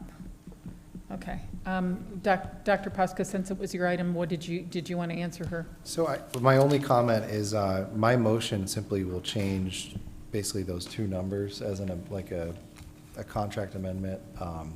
I think for now, I'm happy to do that, but I agree we should go back and do a review of the contract and a more full review for the future. But I would like to try to do this today, personally. Okay, Ms. Rosario? So a few things. I have a question. One of the reasons why I mentioned a review of the contract is because there are a few things in here that if we are going to engage in this, it needs to change. So that would make complete sense to allow our attorney to do that, to engage in that conversation. The one question that I had, hypothetically speaking, if we were in his contract now, in the superintendent's contract right now, it states that on an annual basis, he would receive, and he's entitled to receive, the same percentage increase as district administrators on an annual basis. So if district administrators get 4% increase, then annually he would also get 4%, or whatever it is. We don't know what that percentage is yet. He says November, but we haven't actually engaged in that conversation yet. So we don't know what that would be. If we approved 239,000 today, or 225, or whatever the number is today, in November, does he also get an additional 4 or 5%? That's something that needs to be discussed, because that no longer will be 239, it will be 239 plus another 5%. Right. Yeah. Is he willing to forego that 5% or whatever that increase is this year, and then, do an additional, go back to revert, go back to that the following year? mean, that makes a big difference. I see he's shaking his head, but I don't know. Dr. Moore, what are your thoughts on that? I'm foregoing an additional % based on this compensation, I think is appropriate and fair. Yeah, we could, if I could be recognized. Yes. What we could do is at our next, either workshop or meeting, we can talk about this, and we could make an amendment so that he does not get that increase in November or whenever we do it. So that won't be a problem. So the other thing that I was going to add is, I'm happy to hear, it seems like there is consensus to workshop. I think this is an item that would warrant public comment on. It is an item that I think the public would want to weigh in on. He is the public's superintendent. So if we workshop it and then expect this to come back to us at the next board meeting, you would be here. I'd be here. You would be here because that would be the end of October. But I just think that seems to make sense right now. Okay, I'd like to amend your motion to state that we direct our attorney to go into negotiations on a new contract, where she brings that back to us at the next workshop, and then we vote on the salary increase of the new contract at the next business meeting. Okay? Can I get a second on that motion for the amendment? I'll second it, but I would like to. Oh, there'll be discussion. Yeah. Okay. So discussion on the amendment. Yeah, I would say that we would include in that amendment that we direct the attorney to write that with the agreed upon number tonight, if we have one, that part be set in stone, and then we can review some of the maybe legal details that may be impacted by the contract itself without foregoing the overall pay increase decision. Anybody else want to comment on that? Yeah, I think we Mr. need to Thorne? I think we need to be able to come up with an amount. I mean, we can't, Ms. Shattuck is our attorney, but she doesn't negotiate his salary, we do. So we have to be able to tell her exactly what we want in order for her to be able to amend the contract the right way. So we can't I mean, if Dr. Posca has 239 out, but somebody else wants another amount, including the deferred compensation, I think we ought to be able to say that tonight, if that's the case. Or do we, Ms. Shattuck, can we tell you that individually? I mean, I don't know how that would work. I think we would all have to say it tonight, correct? All those details? Thank you, through the chair. What I would recommend is that you could tell me tonight or at the next workshop, and that would still give me time 2 weeks to have it written up for the October meeting. What your desire is in terms of a pay raise. One clarification I had is, were you talking about an entirely new contract, or were you just talking about an amendment to the current contract? No, I was talking about updating or amending the contract that we already have. Okay, thank you for the clarification. Okay, so you're suggesting then that between now and the next workshop, we all have a conversation with you separately about the salary that we're looking at possibly offering? Is that what you're saying? Can you clarify? Oh, thank you, through the chair. I was saying you could decide tonight, we want to raise the salary to this $239,000 proposed, that's what we would like you to include in a contract amendment that you're gonna bring to the October meeting, or you could wait to discuss it at the workshop, what you would like that number to be. So I think either of those would be good options. Okay, well, my amended motion said that we are going to ask you to negotiate a contract and come back to the next workshop. So let's vote on that. And then if that passes or fails, then we can move from there. And Okay? perhaps I would like to suggest we include with that a specific date, so that this dating, this delay of any kind doesn't impact it. I Correct. suggest we would make this effective as of this contract year, which you said was July 1st. Yes, that's fine. Make this effective at the beginning of the July 1st, so that whatever delays won't necessarily impact him other than for cash flow reasons. Okay, so let me ask for a vote then on the amendment, and that is to, with the conversation we just had, to direct our attorney to negotiate the amended contract, and the board members then kind of give her the numbers that they would like to see her try to negotiate for a salary. Because to discuss it right now, here's my thought on this, to discuss the number right now on the dais is kind of tough because we don't know what the negotiation might be. In other words, you give and take a little bit. If you give more in the deferment, then you, given the salary, you know, he might have a different thought with his attorney. So that's why I just said, have her negotiate, have her have conversations with all of us. I'm asking for a vote on the amendment. No. All those in favor say aye. Wait, I didn't discuss. I have a comment. We already had the discussion. Well, I have a comment. Go ahead. Again, I come back to, we can't just tell her to negotiate if board members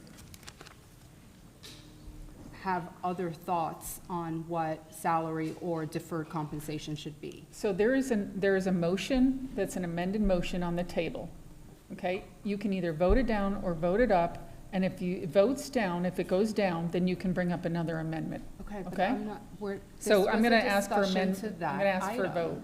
This was a discussion to that item. We already had that discussion, and I already said, let's just vote on the amendment. You're not understanding me, but go ahead. Okay. The amended action was to have our attorney talk to each one of us between now and the workshop. She said no.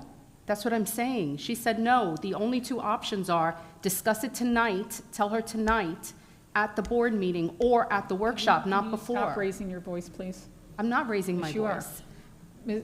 Ms. Shattuck, can I make the amendment to the motion to say that we all talk to you individually and then we discuss it at the next workshop? Through the chair, yes, you can. So my understanding then would be that you would be asking the attorney to draft an amendment to the contract for review at the workshop.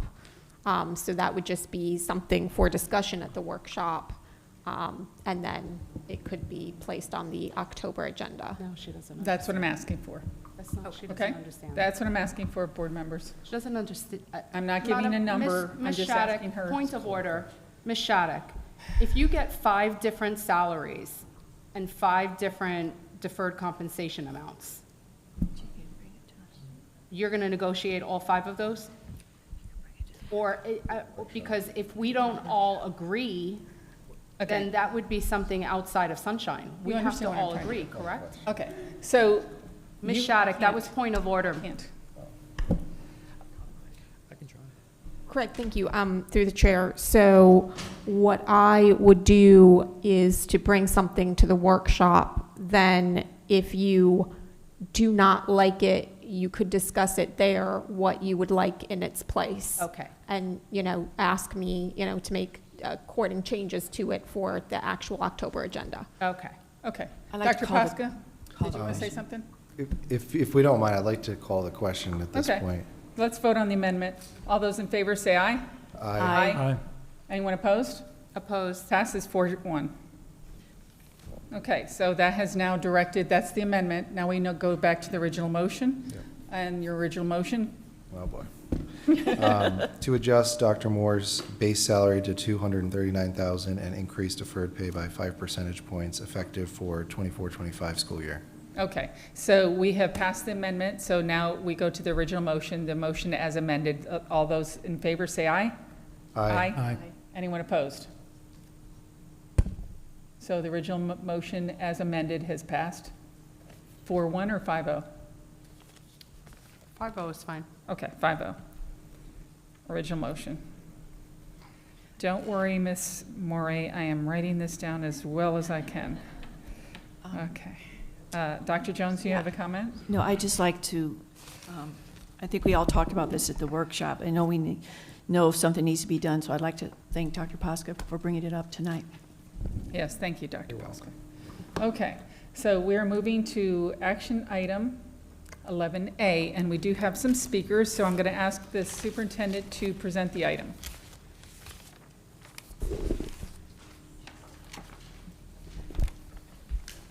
A is to send policy, what is this policy? 2130, how do I not know that? To public hearing. Okay, and I'm going to read the action item because it's been amended.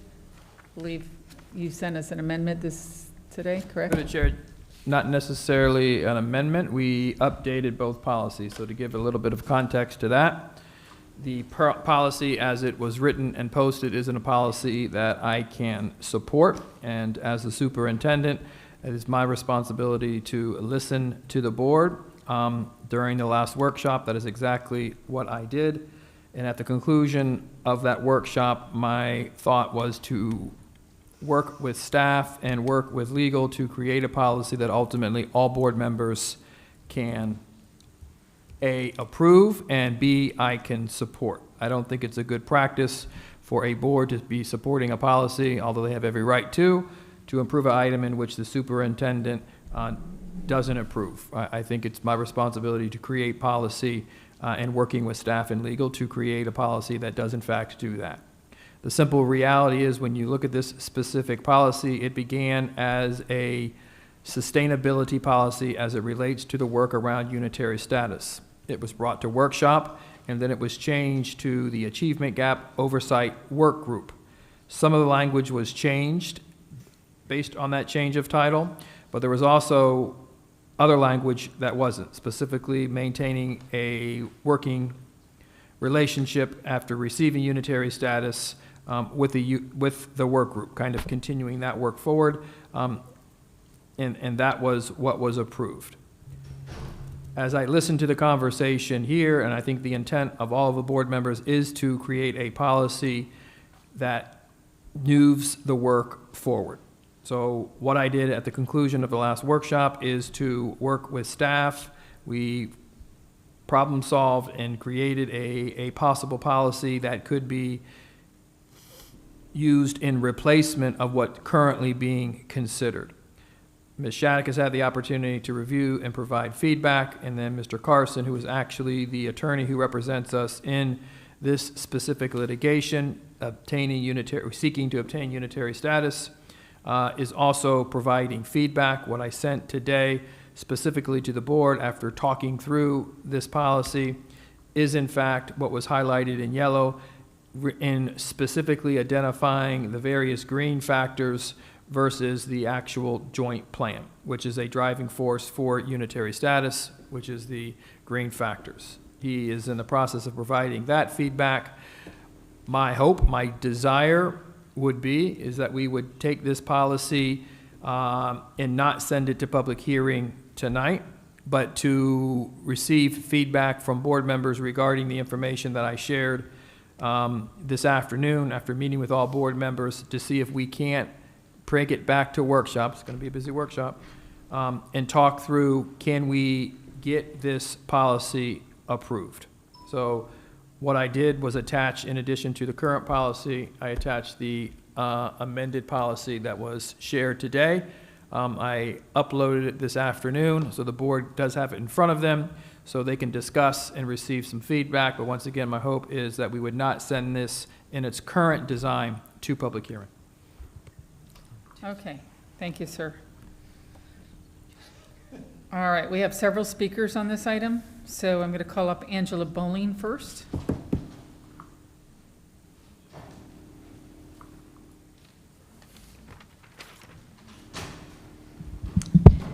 Thank you. Angela Bowling, proud parent of 4 Vero Beach High School graduates. The purpose of Policy 2130 was to address the problem plaguing school districts that have worked to achieve unitary status for years, only to have their districts revert to the same problematic statistics within 3 years of achieving that unitary status. For that reason, this board unanimously approved Policy 2130, setting in place a work group that would come into existence when the current achievement gap work group finishes its work to gain unitary status for the district. The new work group composition is set to replicate the current one, which will enable it to immediately understand the previous work that was done and to know best how to continue to monitor the district's statistics and report to the school board any needs and successes they observe.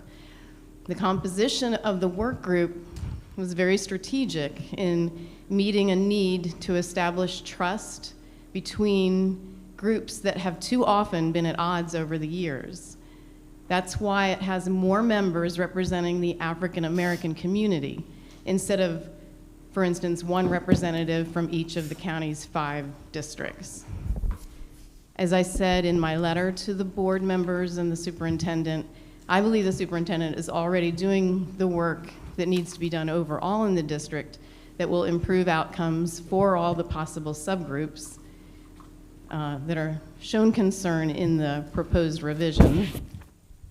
So there is no need to implement a new committee currently to oversee that work. He already gives regular updates to the board in these areas. Adding a new committee will add to the workload that is already heavy enough, but changing the current policy 2130 in the proposed fashion completely changes its purpose. It changes the purpose of that policy. So if a more general committee is desired by the board to oversee the work for all possible subgroups, I think the very simple thing to do would be to just introduce a new policy, one that is specific to that purpose, not to change the policy that's set for the purpose of getting the statistics to stay good once we achieve unitary status. That's what I have to say about that. Okay, thank you. May Asensio. Thomas Kenny's on deck.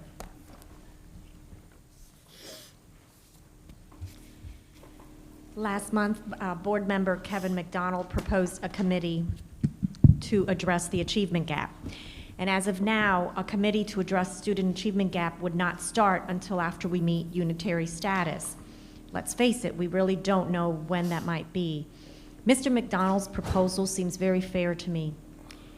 In Fellsmere, about 72% of the population are Hispanics, and 65% of the households report speaking only Spanish. But 4 NAACP members are what is on the work group or committee that we have today due to the desegregation order. Improvement is needed here. Mr. McDonald's proposal is the solution. There is no representation of the Hispanic or any other community in the current proposed committee and or work group. ¿A dónde está la representación hispana de nuestra comunidad? ¿Quién está vigilando por los intereses de los estudiantes hispanos? Allow me to translate. Where's the Hispanic representation of our community? And who is looking out for the best interests of Hispanic students or students of any other background? If you're criticizing Mr. McDonald's proposal because it has left out NAACP participation in the proposal, you're being quite political.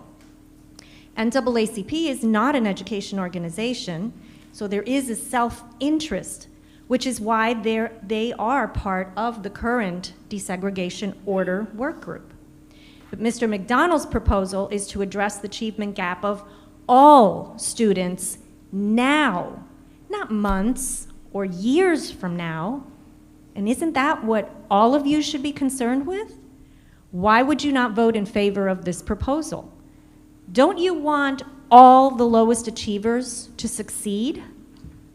Let us do what is right by all students. Let us propose to review this achievement gap from all perspectives, not only the NAACP perspective. That bottom rung has a lot of other students in them. Those of you that speak of being inclusive, here's your opportunity. I urge you to vote in favor of Mr. McDonald's proposal. Thank you. Okay, Thomas Kenny is next. Jennifer Pippin's on deck.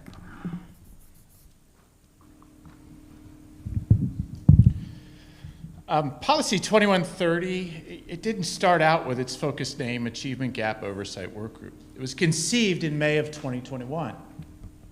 Brought to the board and workshop by Dr. Peggy Jones, it was to continue the work of the original Equity Committee named in the Court Order 2018 Joint Action Plan. It was originally named Unitary Status Sustainability Policy, authored, I think, by Mr. Seymour, actually. Did a lot of work on it. For understanding, here is a brief historical timeline. According to the 2018 Joint Action Plan, the Equity Committee was to meet for 3 years from the implementation of the 2018 plan.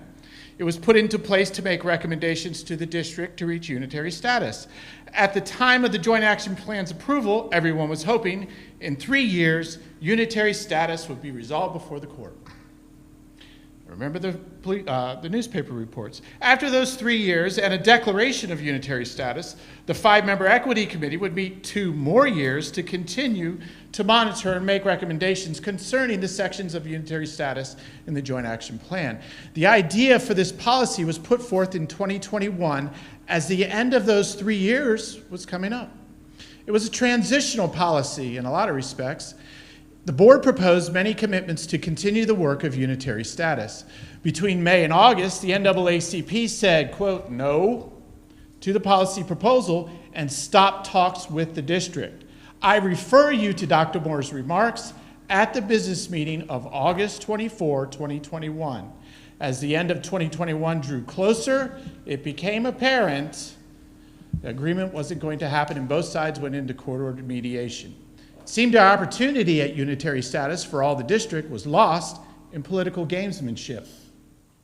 In March of 2022, the Equity Committee was replaced by the 8-member work group without an expiration date, and that's where we are today. Policy 2130 was rewritten and it was put in before the board at the workshop on July 25th. That evening, it was presented as a consent item and was passed for public hearing. Consent items avoid public debate. This big complaint today was that Mr. McDonald's item was, quote, rushed, yet July 22, this policy wasn't debated. The following month, on August 29th, without further debate because it was moved with a package of policies, which included the Book Review Committee, it was passed unanimously. Right now, this policy in its current form and its proposed amendment is being debated in public view even before TV cameras on some nights. The question that everyone should ask, does this policy help kids now? As it is currently passed, that answer is a flat-out no. Dr. Moore and his team are demonstrating success of lowering the achievement gap without compromising the performance of any subgroup of students. This debate and its amendment should be how we continue to make education better for struggling kids who come from all backgrounds and encourage Dr. Moore and his team in their great work going forward. You guys are doing awesome. Let's continue to do awesome and just have an advisory committee that makes those recommendations. Right, Jennifer Pippin is next. Michael Marsh is on deck.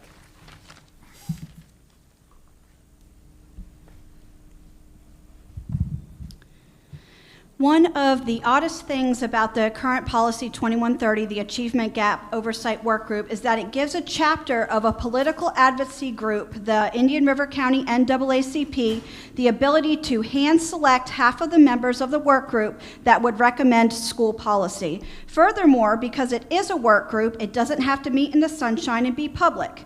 It seems counterproductive to construct a work group in such a manner. For immediate example, as chair of Moms for Liberty, would you allow us to control 50% of the Book Review Committee appointments? Policy 2130 specifically states, the board shall establish the Achievement Gap Oversight Work Group to review district data and make recommendations to the board and superintendent on achievement gaps in student performance for individual subgroups on state assessments. However, after Policy 2130 was passed under the radar in a package of policies to and intentionally avoid public debate and scrutiny, the board only had one representative position on the work group. It is not a citizen. It is a board member. The makeup of the work group will be as it is currently charged by a federal order. The discussion of amending Policy 2130 includes the obvious merit of informing the great work being done now on the achievement gap. The current president of the IRC NAACP, Tony Brown, went to the press WPTV 5 after the superintendent's workshop on September 9th and threatened the school district will end up in a bigger lawsuit than it's ever been. Meanwhile, kids underachieve, and a policy that is supposed to support them is being upheld by a political organization, the IRC-NAACP. The public threat suggests that if the work group ever happens, one member for the district will have to be paid legal counsel. Currently, the school district has paid an average of $105,000 annually since the 2018 joint plan was ordered by the court. Policy 2130 is written that the work group will have a 5-year term. That's an additional $525,000 in average legal fees. Those fees do not include for accounts the years it will take to adjudicate the remaining work of the desegregation order. At the end of the day, the current policy 2130 is not for our kids, nor will it ever be focused in such a manner. It will be to placate the demands of a 30-year litigant in a federal case. Those demands shift constantly because critical race theorists want to dismantle the school system. Mr. Brown said so in March at the desegregation work group. He asked for the removal of the 2018 joint plan. He stated, "Get the joint plan out of my face," and then asked the group to focus on the system, which he blamed for the actions of 2 teachers 3 a.m. on a Saturday, and they were terminated and legal action was taken against. Please keep the politics out of this policy. Thank you. Michael Marsh is next. Kenneth Simon is on deck. Hi, Michael Marsh, leader of the Good Guys 1. I just want to say that through the chair, you heard what the superintendent stated. I'm sorry, we good? Okay. Through the chair, as our superintendent stated, I mean, he made it very clear. I believe we need to follow direction of the superintendent. That's who does the day-to-day operations here within our amazing A school district. And we just need to listen to our superintendent, let him do his job so he can get the 240. Thank you. Okay, Kenneth Simon is our last speaker. It looks better up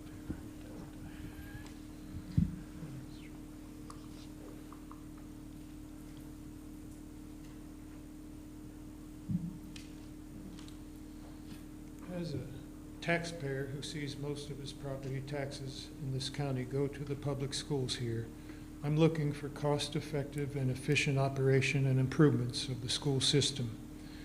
This evening, I'm inquiring about the school board being proactive to help close the achievement gaps in students with current identifiable learning difficulties. The achievement of the students should remain #1 priority of this school district. The proposal of Mr. McDonald is about helping kids now. The superintendent has reported how the achievement of this school system students has been raised significantly since the 2018-2019 period. Any new policy should be devised with consideration of that year's model and means of success. The school district should not have to wait for some future arbitrary delayed date to begin this important work. Dr. Moore noted that African American student achievement in English had doubled of their counterparts, and in mathematics, it tripled their counterparts. The district is the only Treasure Coast school in the top 10 achievement performance among subgroups. When board member McDonald was asked by another board member if he wanted his legacy to be that, he removed a desegregation order and the Indian River County NAACP from the policy. He stated that his intent is to establish something now under the framework that exists, to take action now. And when interviewed by the Sunshine Journal, he said, "I would be blessed if it was an action to help kids." Martin Luther King was giving his biblically inspired speeches. I want to caution you about this NAACP you're dealing with. It is not the same as in the days when Martin Luther King was giving his biblically inspired speeches and writing that letter from a Birmingham jail, which may be considered among the greatest pieces of literature of the 20th century. But please consider this. If you obsequiously cower to lobbyists and political action committees without careful regard to facts and independent judgment, your legacy may be in jeopardy here and your answer at the final judgment. Okay, that is our final speaker. So we are talking about the approval to set public hearing date for the adoption of the revisions to School Board Policy 2130, Achievement Gap Oversight Group. May I get a motion on this item? Make a motion? And Ms. Rosario, second? Second. Okay, Mr. McDonald? Okay. All right, and discussion. Dr. Jones? Yeah, I guess the first thing we received from Dr. Moore, after he talked with us later today, another example of looking at this and that he does not support it, and he would like this to go to the workshop so we could have more discussion and collaboration. Dr. Moore, could you get a little specific on some of your reasons for that?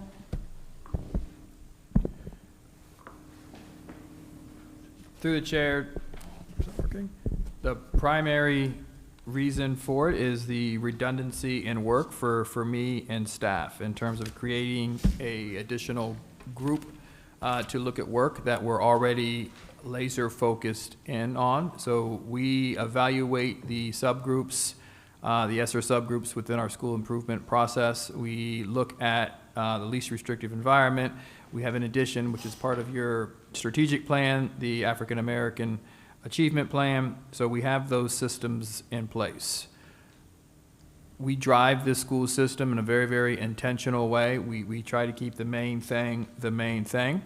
And the variance of board members gives me pause. When I say variance, just we seem to be so far off, but yet so close in terms of what we would be able to do. So, as I said at the beginning, my recommendation, I can't make a motion, would be to table this item, not approve it as it was presented at the last workshop, but engage in a conversation or charge me to go back, listen to additional feedback from board members to create a policy that is taking the intent of the board proper.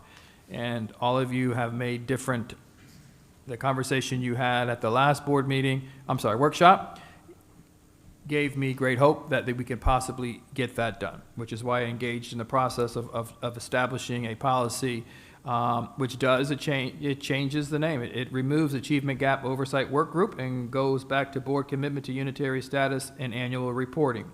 It shifts the expectation around the relationship with the NAACP.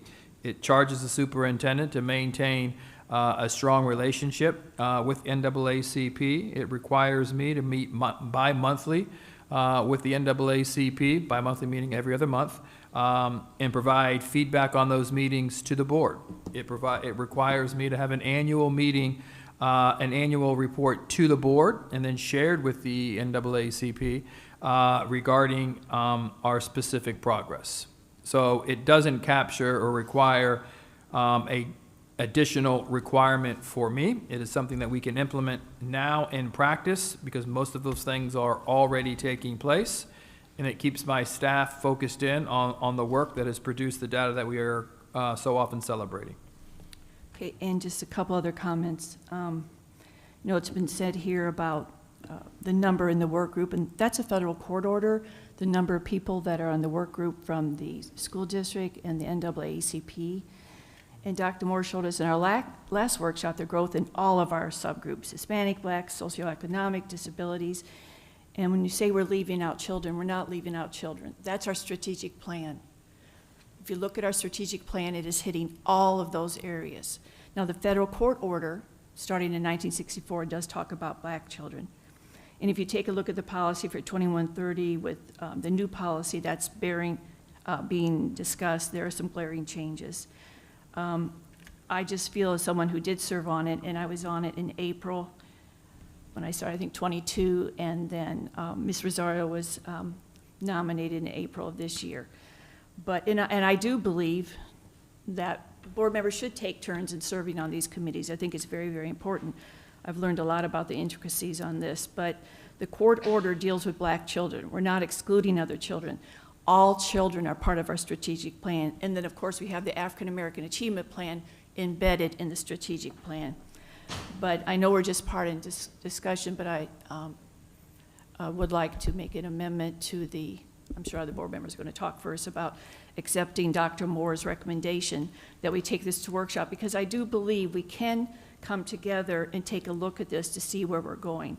The things that Dr. Moore put out today, I did read, but I haven't studied as much as I should, but I will continue to do that. But I think we listen to our superintendent to see if we can move forward with this, with our federal court order, the NAACP, and then making sure we're serving all students.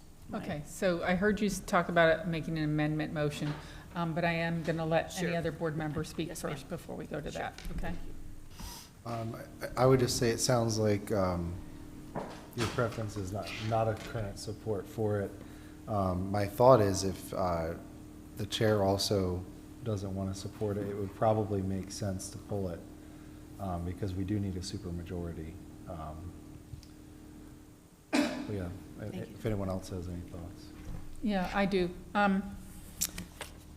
I like the fact that you amended, you were talking about an amendment to bring this to workshop, because I do want to support the superintendent who's doing the work, who's saying that he can't support it as it is right now. I did ask him where we were with it with attorneys, and he told me that he's still negotiating some things with our attorneys in the background that he would like to bring to us at the next workshop to be able to discuss. I think that's important that we have lots of eyes looking at this with attorneys, because this is a very sensitive thing.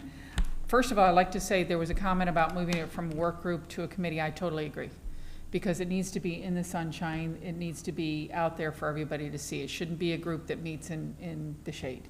So I agree with that. This should be a group that meets, because the work group now, even though it says work group, they do meet in the sunshine. So this, any other committee that we have is under sunshine. So I agree with the fact that we've changed it to a committee, so thank you for that. But I agree that I'd like to support the superintendent in moving this to the next workshop to discuss further. Anyone else? Yes. Ms. Rosario? So it was the work of the board to discuss this, as we did in the last workshop. And that was what came out or what is before us as Mr. McDonald's recommendations. I'm okay with the recommendations because it's the work that the superintendent is currently doing. I'm also okay with not having it. I was one of those board members that said we don't need it because he already proved that we were already doing this work. And so I was also one of the board members that said this is what we should have is something that actually just talks about our commitment to the work of the current work group, you know, the work that we are doing for unitary status. It really doesn't have to be complicated. He did give it to us already. It's on, just to be transparent, it is on the agenda for anybody who wants to take a look at it. It is titled, as he mentioned, Board Commitment to Unitary Status and Annual Reporting. And I want to clarify the supermajority. So we had a very clear discussion today, myself, Dr. Moore, and Ms. Shattuck. And to amend any policy, including this policy that says supermajority, it was confirmed by our attorney that you do not need a supermajority. Even though this says supermajority, you do not need a supermajority to make amendments to this policy currently tonight. If this came to us for a vote tonight, you do not need a supermajority.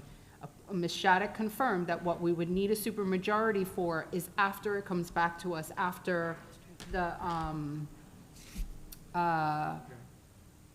citizen comment, the citizen review. So after it comes back to us then, because the language in this policy now says any revisions to the Achievement Gap Oversight Workgroup policy must be adopted in accordance. So when it is adopted, it would need supermajority. But apparently, you don't need a supermajority to amend it. That is so correct. that was clarified today. In other policies, that's not written that way. So in other policies, I guess the discussion about supermajority is another discussion for another day.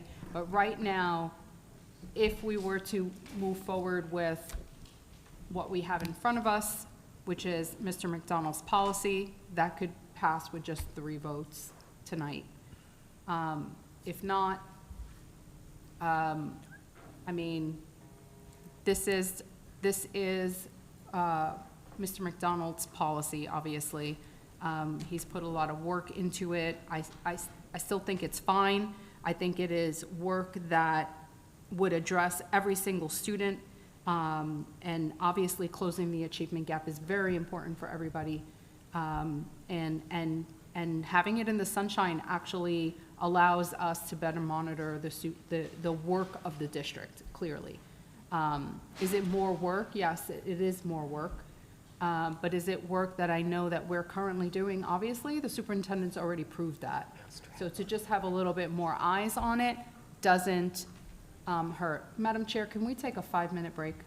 Hold on, we're in the middle of discussion, so I don't want to break during the I know, but I'm okay discussion. with taking a 5-minute break because I think there's. I don't want to, okay? Because because I'm afraid with this discussion, we need to set forward with amendment. Okay, so, Dr. Jones, would you like to make an amendment? I'm not done with my comments then, in that case. Okay, Ms. Rosario.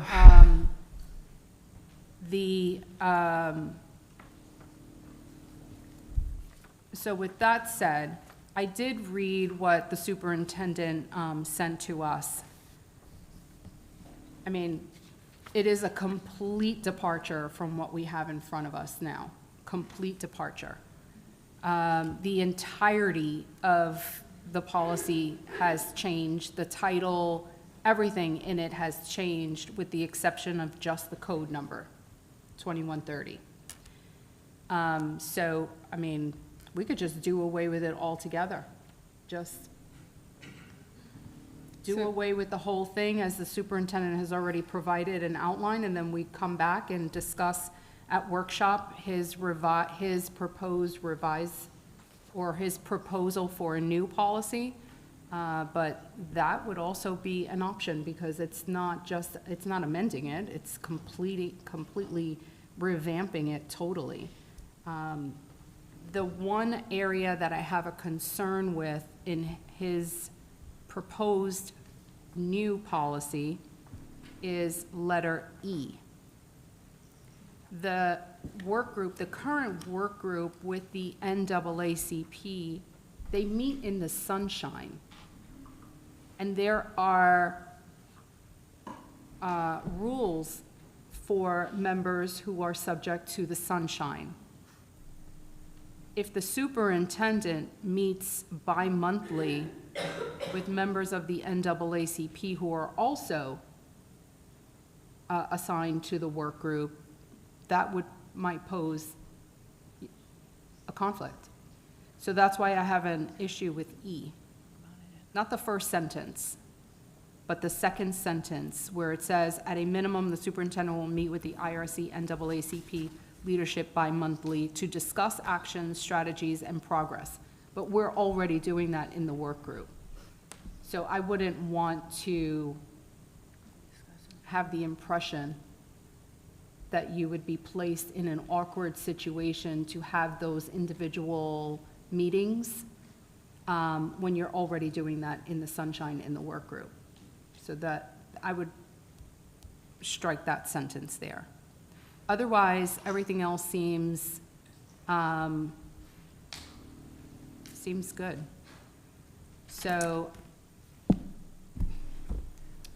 I have another thought, but I'll reserve that until I see Mr. McDonald's wanting to talk, and then I will chime in at the. I think the superintendent had his hand up. No, I'm fine. Go Okay. ahead.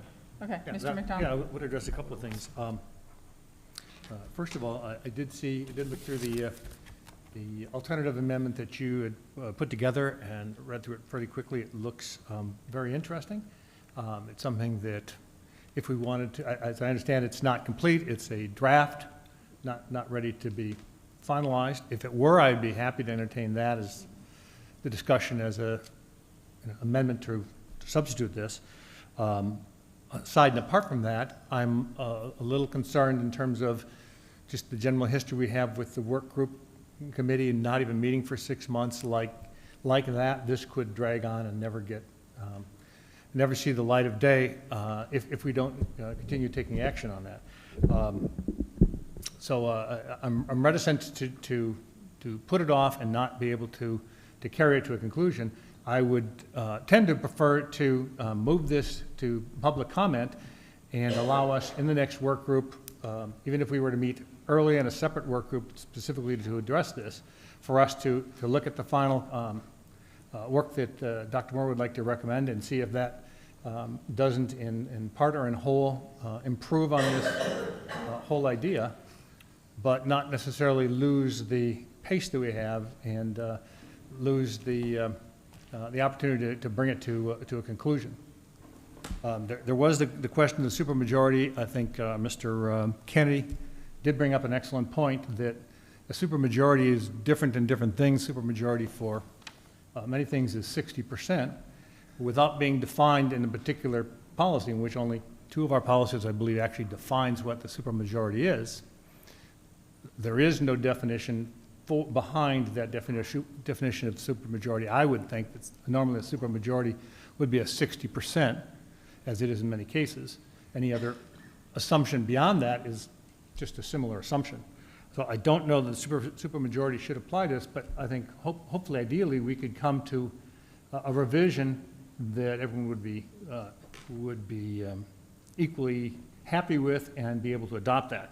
So I guess on that, I would like to move to take this to public comment so that we don't lose our pace, even knowing that perhaps once this amendment is revised, we would be able to consider and perhaps implement it. So there was already a motion on the table. I'm sorry. Yeah, I about would that. move. About that. But I have a question before you state your amendment, and that is, I did speak to the attorney today about what a supermajority is, and you got direction from another attorney? Ms. Shattuck? Yes, thank you, through the chair. Yes, it is an attorney you all know well, Sid Ansbacher. I did discuss it with him. He agreed that supermajority, if it doesn't explicitly spell out what it means, just means more than a majority. So for our board, it would mean majority plus 1. Thank you. And so because of that, I can read the room.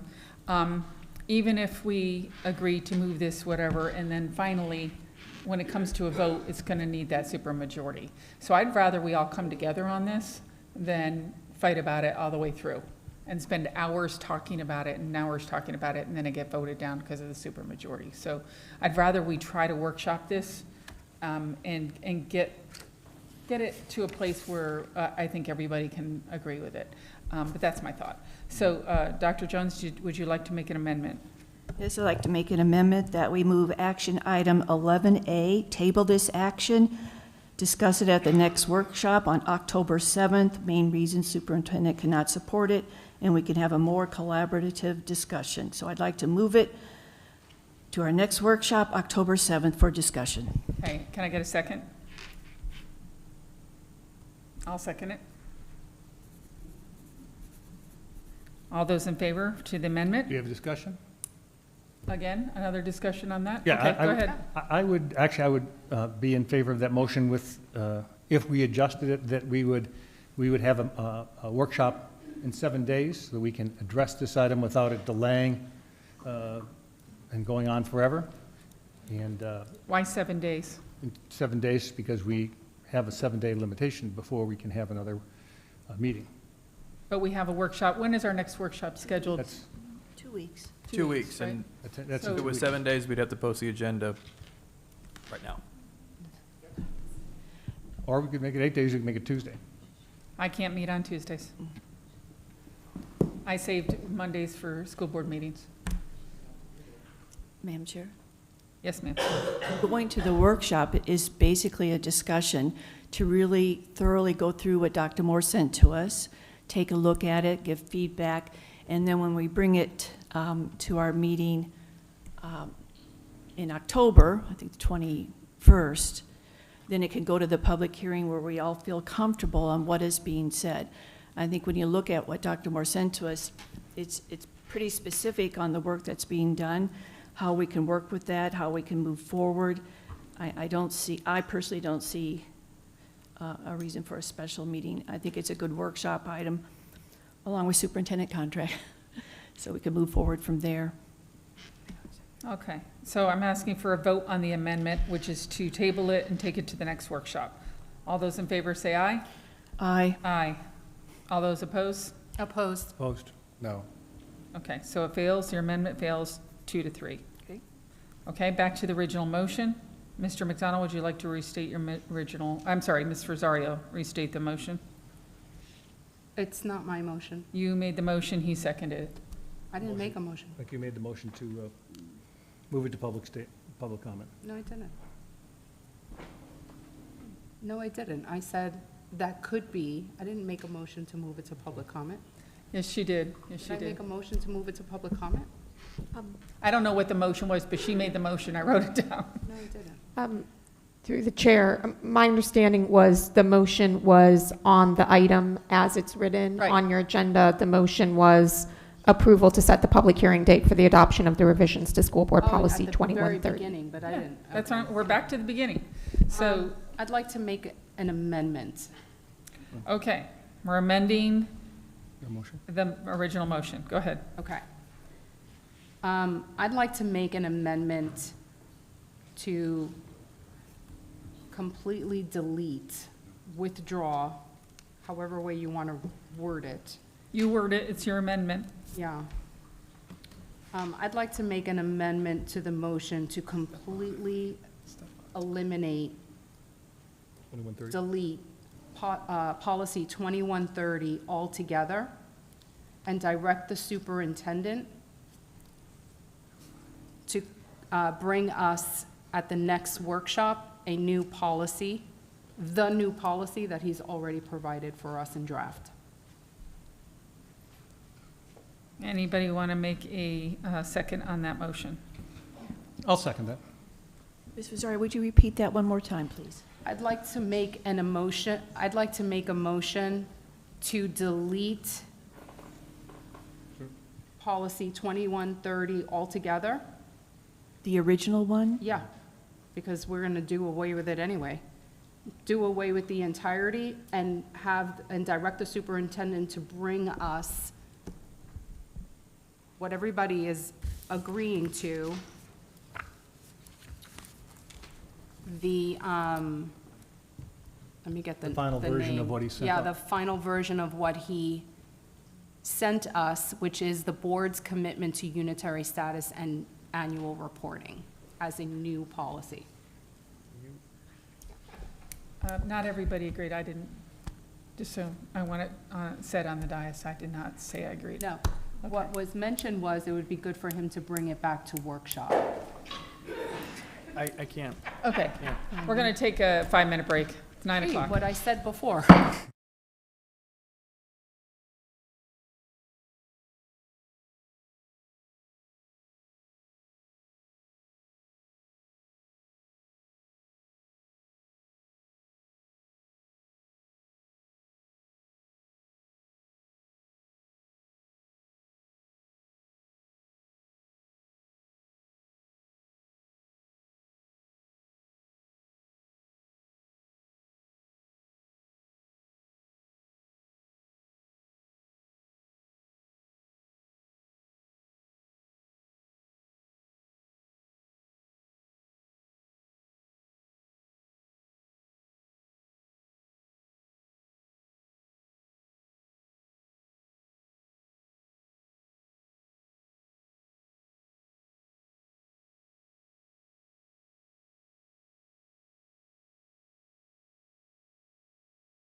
So at this point, we have a second amendment on the table, which is to completely delete the policy. We had a motion by Ms. Rosario, second by Mr. McDonald, and now we are in discussion of the second amendment. You can't delete the policy? I know, I was about to ask that. Okay, so I'm going to ask the attorney to talk to us about the fact that when we have policies, we have to put them out for public input. And it's 9:05 and we've been corralling wild animals. So how does the public know that we're about to delete a policy, and are we allowed to do that? Thank you, Chairwoman. So under the Administrative Procedures Act and under your board policy 0131, you have to follow the same procedure whether you are adopting a new policy, making amendments to an existing policy, or repealing an existing policy. And that process does require publishing 28 days at least prior notice of the intended action, and then setting the public hearing, having the public hearing, and then acting on it. So if you wanted to make an amendment that would have to do with repealing policy 2130, I would just recommend that it would be approving a public hearing date to consider the repeal of it so that we can follow that process in our policy 0131 and that's in Florida statutes in chapter 120. So if Ms. Rosario changes her amendment to that, she's saying that we'd have to wait 28 days then? Yeah, you'd have to do it anyway.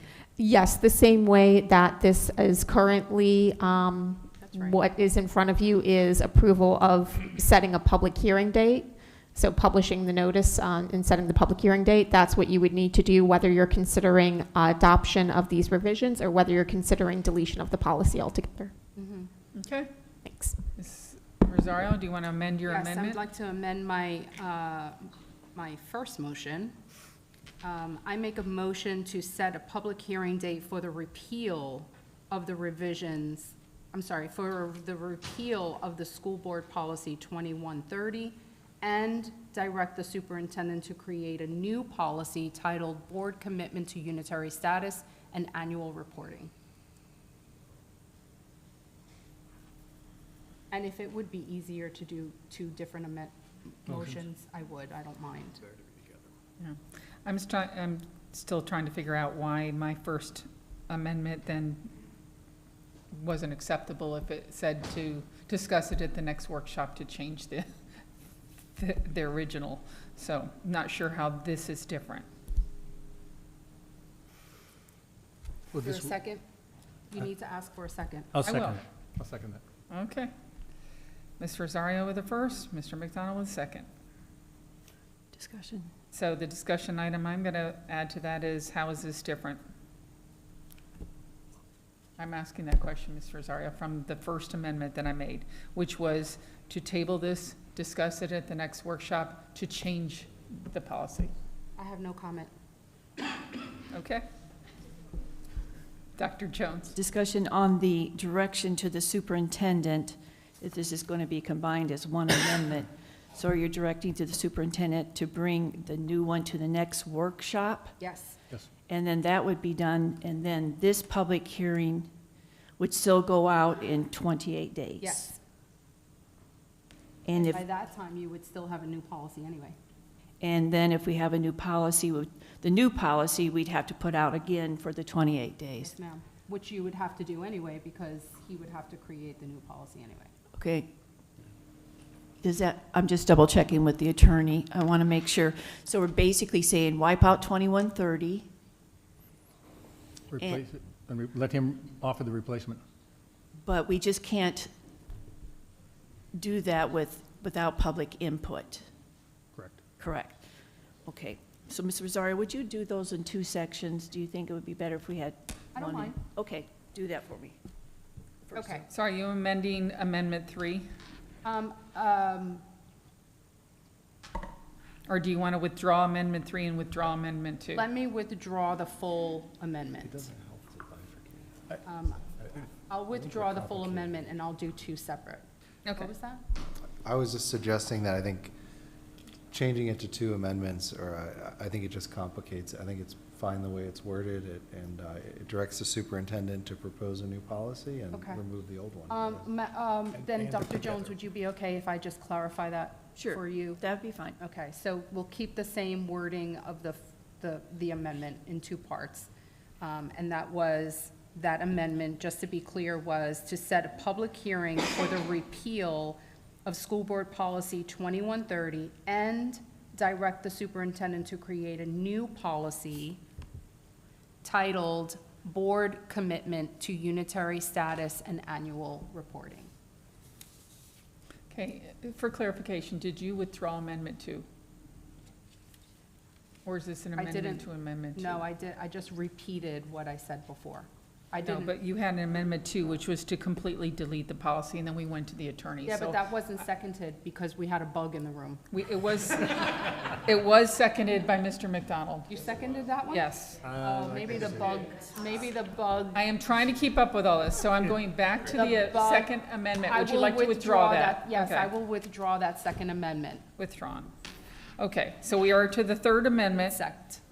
And then any other discussion on the Third Amendment? I just want point of clarity. Yes, Dr. Moore. So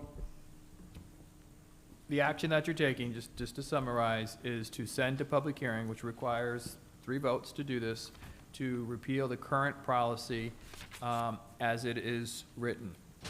In the same action item, you are directing me to bring back the finalized process based on the feedback that I received today,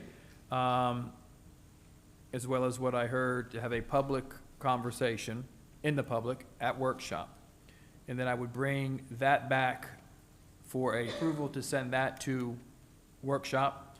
You would come back in November. October. We have a meeting at the end of October, don't we? We do, but it won't be 28 days, and it would have to be 28 days to post that. But that's fine. That's fine, because we're all on the same page. You would then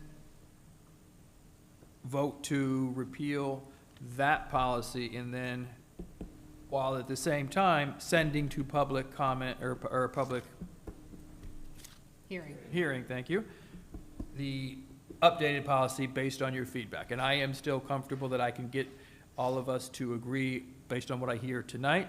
I think I can get us there that we all can support that. And then that would come back in ultimately December for approval.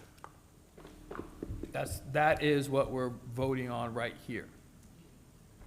And the only consideration is, I think having them together is good, because you're doing them in one item, not bifurcating the two. I think having them as one item is the right thing.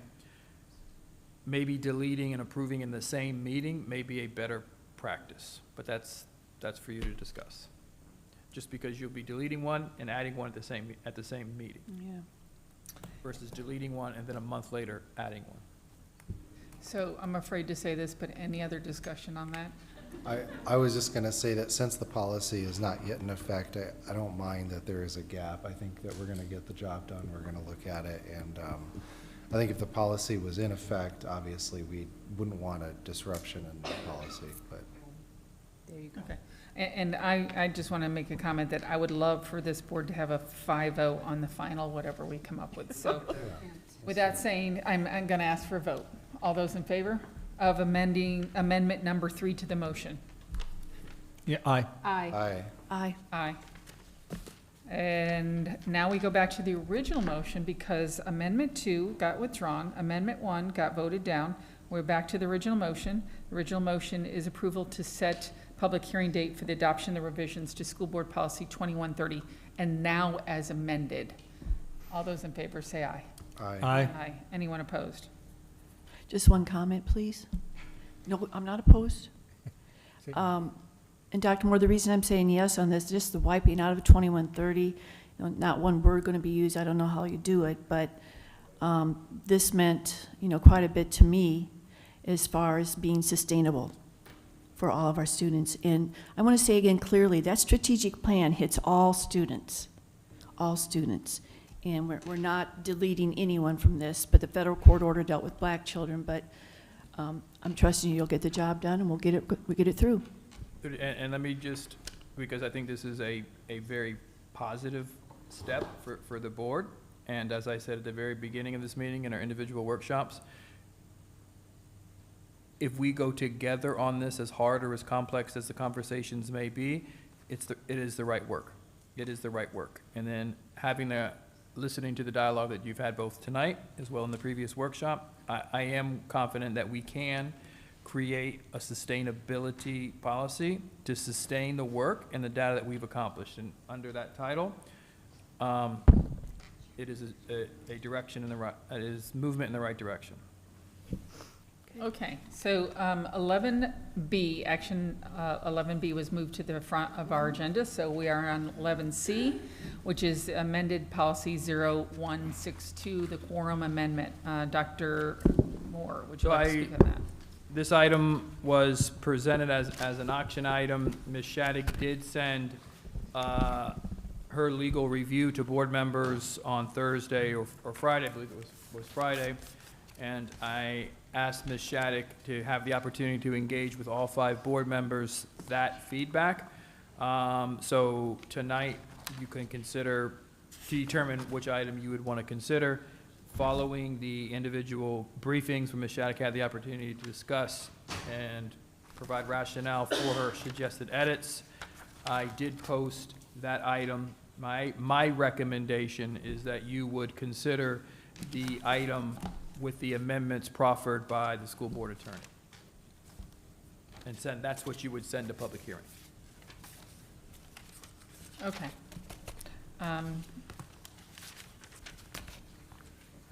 This item wasn't moved by anybody else, so any discussion on this item? Okay, then let me ask for a motion. I'll make a motion. Okay. Second. Mr. Rosario, second by Mr. McDonald. Hold on, sorry, hold on. Haven't voted yet. I want discussion. It wasn't a cockroach, just so you know. All right. So we have some speakers on this item. Angela Bowling is first.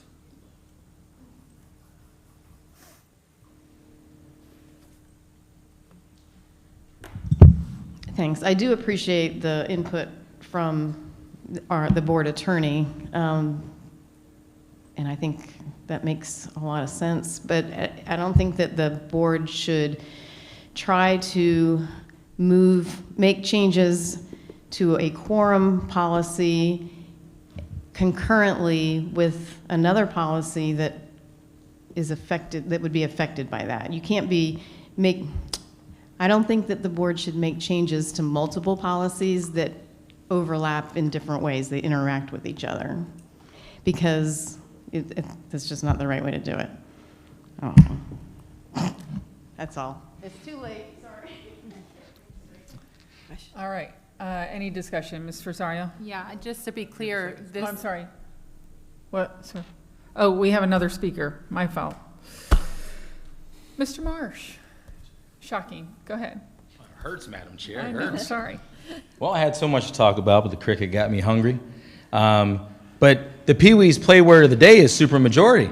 And through the chair, I think Dr. Pasta kind of explained to the group of what supermajority meant. So that's it. Chick-fil-A closes at 10. Good night. Oh, give me some.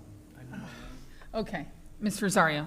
Just to be clear, this doesn't conflict with anything. This isn't a change to what we're already doing. This is just clarifying, defining what majority means by the Sunshine Law. So nothing has been changed. The current policy as it stands now was only one sentence, which really needed more in it. And so that's it. Also, a change was the statute at the end of the policy was written wrong. And so I just added, the correct statute. And that's it. So, Okay, Dr. Jones? Okay, this is a policy change, so this is going to public hearing. yes. Okay. And when you look at the old policy, it simply said 3 out of 5, so we're just looking at defining it here, and we're not talking about supermajority. No. Okay, thank you. Anyone else? Yeah, just that it's unfortunate that this was missed in the past. Things like that should be defined, and it was left as a undefined factor, which causes a lot of confusion and problems. So I think clarifying it is always a very wise move, and I thank Ms. Rosario for taking that step. Dr. Bosco? I have nothing to add. Okay, so I have just a couple of little things that I want to say, and that is that we have a protocol in place that when you bring a policy change, that we discuss it in workshop first. So this was not discussed in workshop first, it was brought right to the dais. So I have a problem with that. I don't have a problem per se with what it says, I just have a problem with the fact that we keep putting protocols in place and saying how important it is to have protocols and policy, but then we don't follow them. So it wasn't brought up in my one-on-one either. I saw it for the first time when I was checking the agenda. So to me, it's being rushed to action, which means that we haven't had as a board the ability to speak in the public on this on camera, which means that the public isn't really notified about the change. So I'd like to make a motion. I'd like to amend the motion to table this and bring it to our next workshop to discuss. Can I get a second on my amendment? I'll second that because I know this is one that is pretty clear, but I think we cannot get out of the habit of doing what's right as far as policies. What you do is workshop it. You've got an idea, you workshop it. You talk to the board members at the workshop. You wordsmith it. Then you bring it to an action vote. Then the action vote, yes, and then we go to public hearing. I think when we miss those steps, again, even as minute as this can be, we're not serving our public in the appropriate manner. So any policy should just really workshop, wordsmith it, bring it here, we're all ready, action item, we vote, and it goes to public hearing. I think that needs to be, as a professional board member, as we all are, that's how we should do it for all of our policies. And that's why I brought that up, just for that fact that we're not following protocol again. So I think, let's be consistent and always follow protocol. That's what I'm asking for. So I have an amendment on the table. Any other discussion to the amendment? All right, let's vote on the amendment to table this and bring it to our next workshop. All those in favor say aye. Aye. Aye. All those opposed? Opposed. Opposed? No. Okay, we're back to the original motion. The original motion is that this item was discussed at the September 9th superintendent's workshop. Not in the way that it was written now. So that's why I had a problem with it. So I can't support this because of that reason. Any other discussion? Said it. Okay. All those, So I guess, are you interested in using the updates by Ms. Shattuck, or do you want to continue Yes, with? with the edits from Ms. Shattuck, yes. Okay. Yeah, I mean, to me, this is all just bookkeeping. This isn't worth having a big conversation about. Okay. Yeah, it's not controversial. so you're putting that with the edits from Ms. Shattuck is what you're saying Yes. is your motion? Yes. Okay. All those in favor say aye. Aye. Aye. Anyone opposed? Nay. Nay. It passes 3-2. Okay, 11D. 11D is school board member appointment to the IRC NAACP Work Group Resolution 2025-06. We do have a couple of speakers on this. Superintendent, would you like to speak to this item at all first? This item is being proffered by Ms. Rosario. Okay, so Ms. Bowling, your first speaker. I'm concerned that some members of the school board are trying to implement several changes to policies before there is a perceived shift in the leanings of the board that's going to happen in November as a result of our August election. And this action item is one of those. But I do wonder if the board is setting a precedent in this way of making changes to policies with every school board member change. That said, in the time that the former member of the equity work group served, the group did not meet monthly. There were many months that were missed for a variety of reasons, similar to the reasons for those recently rescheduled meetings. I believe that's one of the many reasons that it's taking so long to achieve unitary status, among many others. But it's difficult to get the data together and to get all the schedules of so many people to mesh. and it will continue to be difficult. So no members should take it personally when the meetings are postponed. The current board representative was placed onto the committee work group after a vote that took place out of sequence with how the other board, when the other board member assignments were made. And I believe the board should vote again in November for the work group representative and bring it into the regular rotation. Thank you. May Asensio?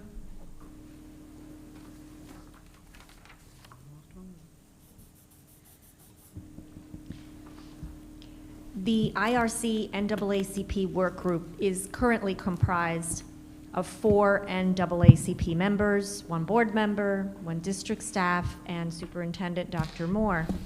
The current board member on the work group is Jackie Rosario. Prior to Ms. Rosario, Dr. Jones served on it for 2 years. So during the time that Dr. Jones was on the work group, it met as the court ordered on a monthly basis. But once Ms. Rosario was voted onto the work group, it has been canceled every month against court order since April 2024, not providing Ms. Rosario an opportunity to participate or to ever actually sit on the work group. And I ask all of you, why? To the members of the work group that continuously cancel these monthly meetings, and to the judge that's not holding all of you accountable, I say do not behave like petulant children. Allow this process to proceed and thus progress. Or do you want this litigation to go on forever? Ms. Rosario should be allowed to serve on an active committee for 2 years, just like Dr. Jones did, and then someone else after her should do the same until this is over. But to keep one specific board member on the work group is to just limit views, solutions, and thought. And newly elected board members, they're not serving yet. They have no say on this topic or other board business until November.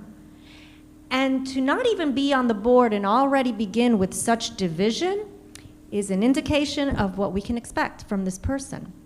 So board, please vote in favor of this resolution. Thank you. Thomas Kenny?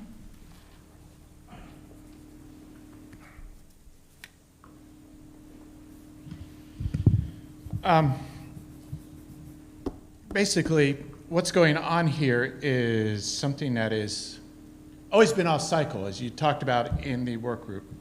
But what really got me upset is that a board member-elect decided to send an email that says, "Dear Dr. Moore, upon review of the resolution posted to the website on Monday evening to be considered at the next workshop and/or board meeting, I strongly object to early appointment of Ms. Rosario to the IRC NAACP work group by the current board."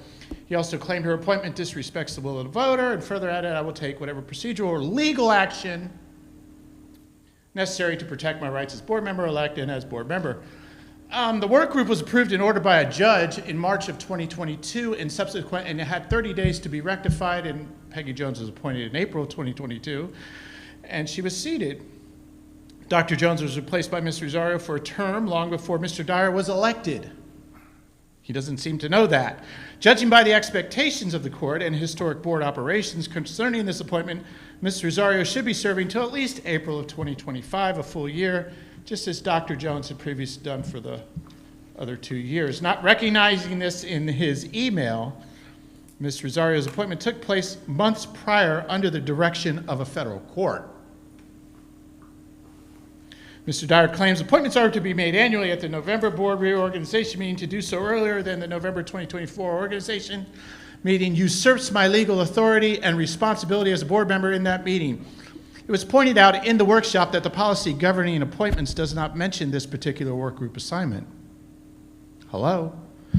The vote of the work group has always been off cycle from the traditional November organizational meeting. As mentioned, based on the court timeline, her appointment was a legal vote. Since Mr. Rosario's appointment to the work group, they have not met. It's required by this court to hold the meetings monthly. I don't know what's going on here. I know there have been times when you haven't held monthly meetings for whatever, usually when there's mediation coming about. But Dr. Gene Posca asked the board to join him in directing the superintendent to adhere to the court's demand to meet monthly. He called the inaction at that workshop a telling narrative, quote unquote, of the progress being made on a 60-year-old case. This is absurd. Ms. Rosario's resolution has two elements to it. First, it's about the appointment term, and second, it's about bringing all of this back into cycle, which Peggy Jones heartily agreed to. She said everyone should serve on this board and understand the history, where we've come from to where we would go, quote unquote. That's what she said. And I agree with her. I agree wholeheartedly with her. To do this is just dirty politics with a federal court case, and it needs to stop. Jennifer Pippin is next. Michael Marsh is on deck and will be our last speaker. Thank you for the opportunity to speak. So I watched the superintendent workshop, and it looked like everybody that was in attendance was supportive of the resolution.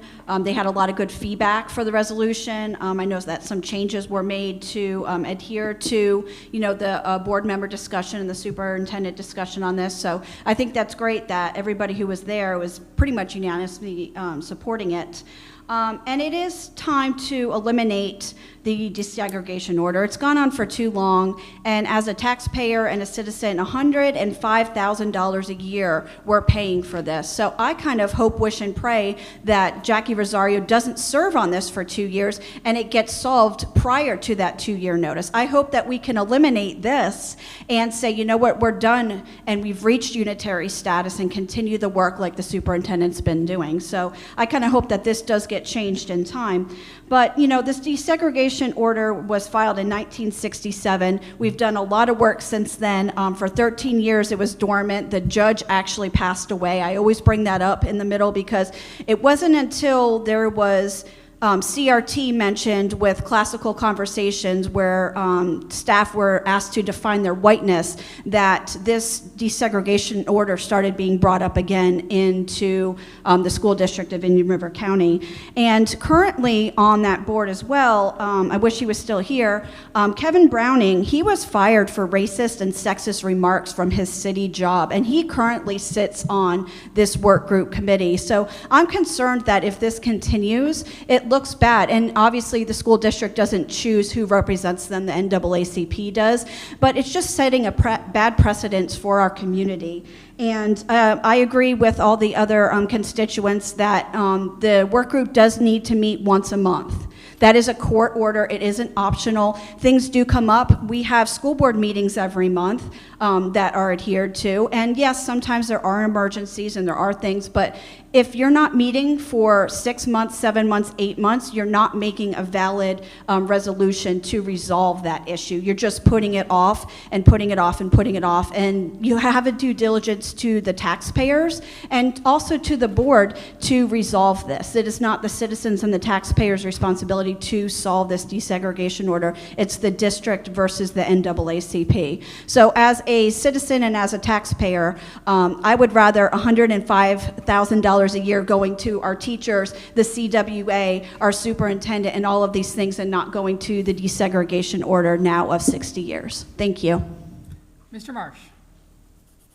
Thank you. It's almost Chick-fil-A time. Good evening. First and foremost, through the chair, Doc Jones, we got to thank you. Oh, I'm only going to be a minute anyway. I need to stay up here for 3 minutes. First off, through the chair, Doc Jones, thank you very much for all your work. I didn't hear that yet. And what you were able to do along with the NAACP is truly amazing. You listen to everyone, and I agree, this does need to end. But I tell you, I'm going to take a little different approach. I think it was said, but through the chair, let Ms. Rosario go to this meeting. Let her go. So to the NAACP, let's have this meeting. Let's see what Ms. Rosario does, and I think that would be very simple. So if it is a stall tactic, then we can see if there's an issue with this particular board member being on this, then we'll get to see it, and maybe we do more stuff in Gifford. I mean, this is District 2, so I look forward to it. I hope the NAACP reaches out tonight, and we bring Ms. Rosario to the next meeting, and let's see if the work is good. see if it continues to be good. Sounds like we already got a plan in place, the systems, and just need to fix this, right? 2025, I would hope that we don't have to have Ms. Rosario on until then. It should be solved. Solve it now. But I look forward to it. Let's meet. Bring Ms. Rosario home, guys. Good night. Off to Chick-fil-A. Okay, so we have on the table, I don't think I asked for the motion yet. No, I need a motion for this item. I make a motion. Second. Ms. Rosario? Discussion. Dr. Pasca? Discussion. Dr. Jones? Just a couple corrections. I was on this for about 24 months, but Dr. Moore and I have checked. We maybe had 8 meetings, so it was not once a month, even though the court order said that. There were times, and Dr. Moore can again share with this, when we canceled and sometimes when they canceled. Since my name was in the resolution, and I did talk about this at the workshop, I do believe we need a vote on this as far as a regular time in November or April. Actually, April was talked about a little bit, then someone said it probably would be better in November. But I was removed immediately in April, a 3-2 board vote, and even though I didn't meet the whole time, I didn't make an issue out of it, I just believe I want this work to get finished.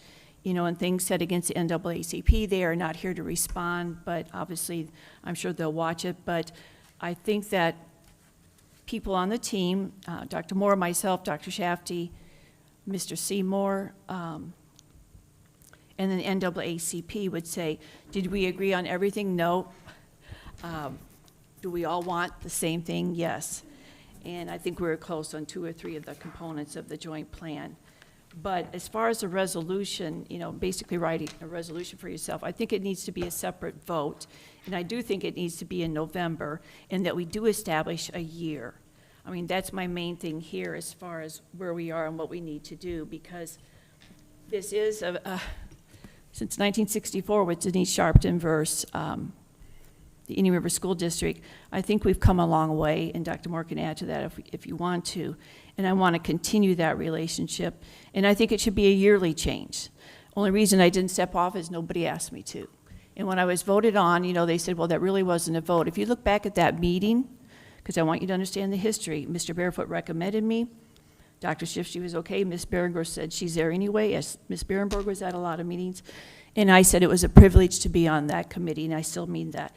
Consensus for sure, no one said no. But again, we didn't meet every month. I didn't have 24 times with the NAACP. And, you know, I wish any board member the best of luck to do this, but I don't think it should be a vote through a resolution. It should be a vote in November. Dr. Pasca?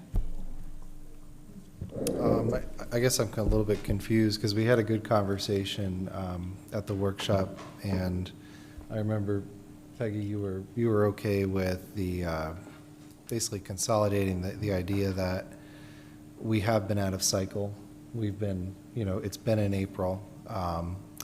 We all agree that we want to move it ultimately to November, but Right. if we were to do that, it's likely that the person currently on there will have never been to a meeting, which doesn't really make any sense, you know, and it's not the right thing to do. So at that time, you were okay supporting the amendment. Did you change your opinion on it? Well, or- at the resolution, I just didn't think we could do an action item within the resolution. I just think it should be a vote in November, and hopefully they're meeting a couple times before November. So that was my main thing. Okay. Yeah, I mean, I support the resolution. I think the odd thing to me was that a board member-elect, David Dyer, decided to threaten legal action against the school district for work that has nothing to do with him legally in any way, which is very odd, you know, and it reminded me of when Brian Barefoot also threatened an elected official, Tracy Zudans. In my opinion, he sent a threat to her through her official email, where he directed her to vote for a specific vendor for a very large multi-million-dollar project. And if she did not do so, he would have his very wealthy friends on John Island no longer donate money to her campaigns. which to me, I'm not an attorney, but my opinion is that was illegal, and that was a way to change a vote of an elected official, which is against the law. So I see a concerning pattern of wealthy individuals in this town who feel that they can threaten, bully elected officials in a way that, in my opinion, violates the law and common sense. Mr. McDonald? Yeah, a few points. Yeah, I concur with Dr. Posca. I saw the email as well, and perhaps like other members of the board, I feel maybe a little intimidated and bullied by the threat of a lawsuit by a future board member. And that does take you back to say, do I want to engage in something that's going to bring a lawsuit on the board or on individual members? It does maybe cause us to be a little more reticent to vote in agreement with what we were all in agreement with back in the workshop. It is unfortunate the meeting is not happening monthly because whether productive or not, if the legal decision is that we're supposed to have monthly meetings, it's a shame that if you have a lot of people, we can't put them in our calendars and pretty much everyone be able to show up for a monthly meeting. Don't know the reason of that, but Mr. Marsh suggested that the reason might be a stall test tactic, particularly directed at Ms. Rosario to prevent her from participating. It's important to note that November is not an option. Ms. Rosario is appointed until April of next year. So there is no vote in November. She's the member for the next 6 months, at least. Her motion was because she has not had 6 months of participation, this might be a good time to consider making the next vote November of 2025, and she can serve for a hopefully 12-meeting period and be able to fill out her rights or her authority that she's been given by this meeting. I noted that in the email from the member-elect that he complains that his legal authority and responsibility is being usurped. To our attorney, does a member-elect have any legal authority or responsibilities prior to taking the seat?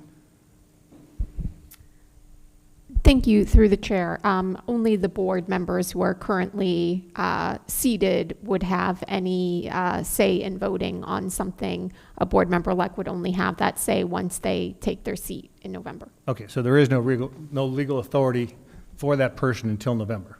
Correct. Okay. Thank you. And it was, just in terms of sunshine laws, perhaps as a new non-member, it may be, he may not be aware of the fact that we make every effort not to convey our voting intentions to other board members under the requirements of the sunshine law.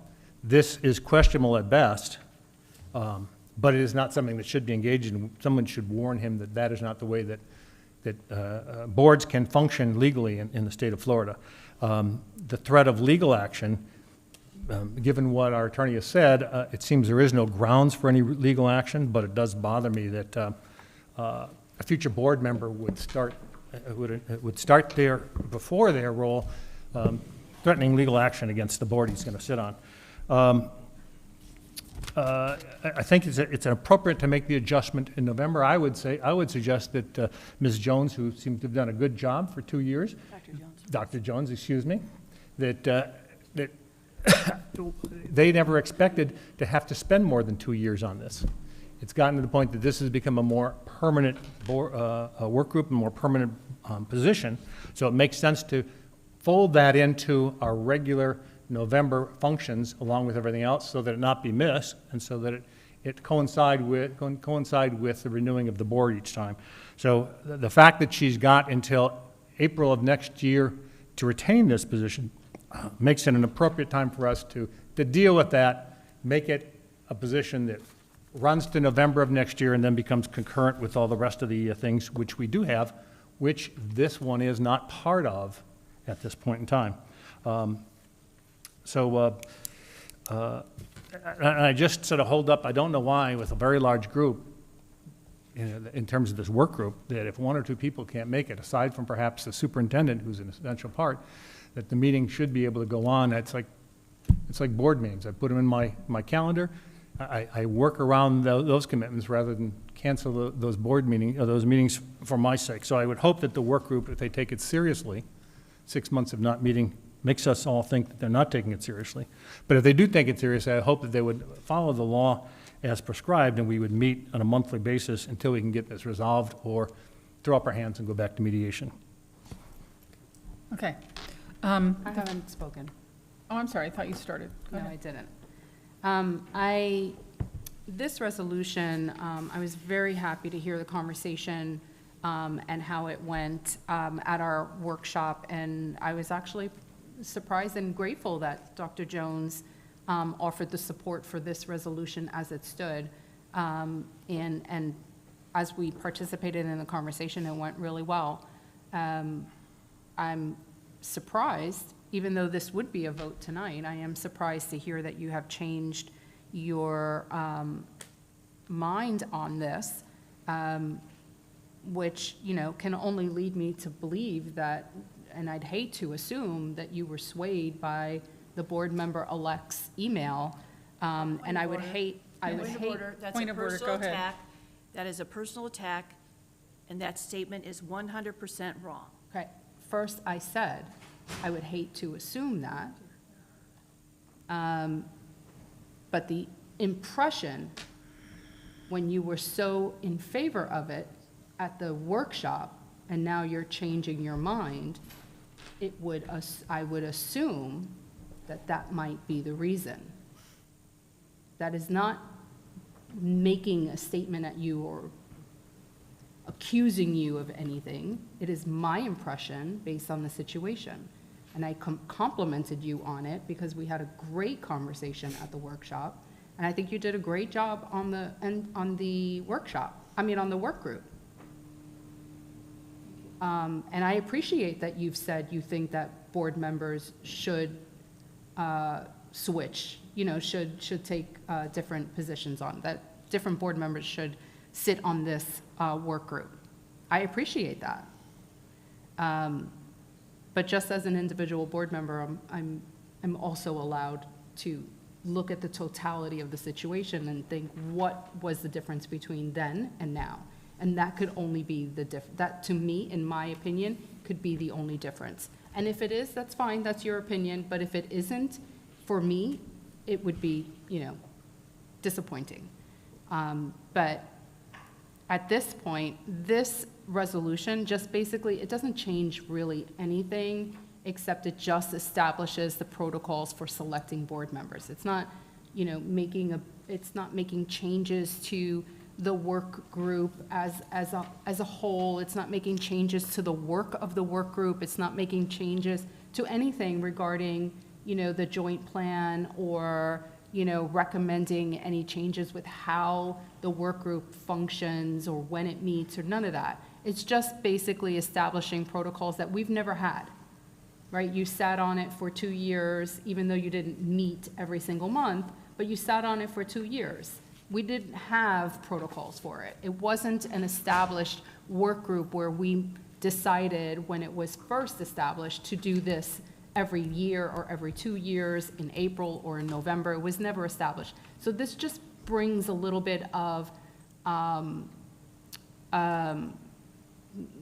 guess, formality to the establishment of the board member to the work group.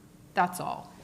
We are going in 7 months of the work group not meeting. Next month will be 7 months. That's a travesty. I'm surprised we don't have the NAACP up here, more upset about this. The fact, it doesn't matter who canceled. We canceled, they canceled. 7 months of no work. That's that should not even be. It is unacceptable for this district not to meet with them. And there was just a clarification. I think this does not recommend, just a point of clarification, this does not recommend that I be on this for 2 years. So it's just 1 year. Even though Dr. Jones was on it for 2 years, it's just 1 year, and then it brings us into proper alignment with the other committees. And the other committees are not the same as this. This work group is established by the court. It is not the same as every other volunteer committee that we select in November. They're totally different things. The other thing that I was going to mention was this email that was sent out. And I've already talked with Ms. Shattuck about it. I've talked with Dr. Moore about it. My concern is that assuming, again, that the attorney properly spoke with the board member-elect and let the board member-elect know that there are no voting rights for board members-elect.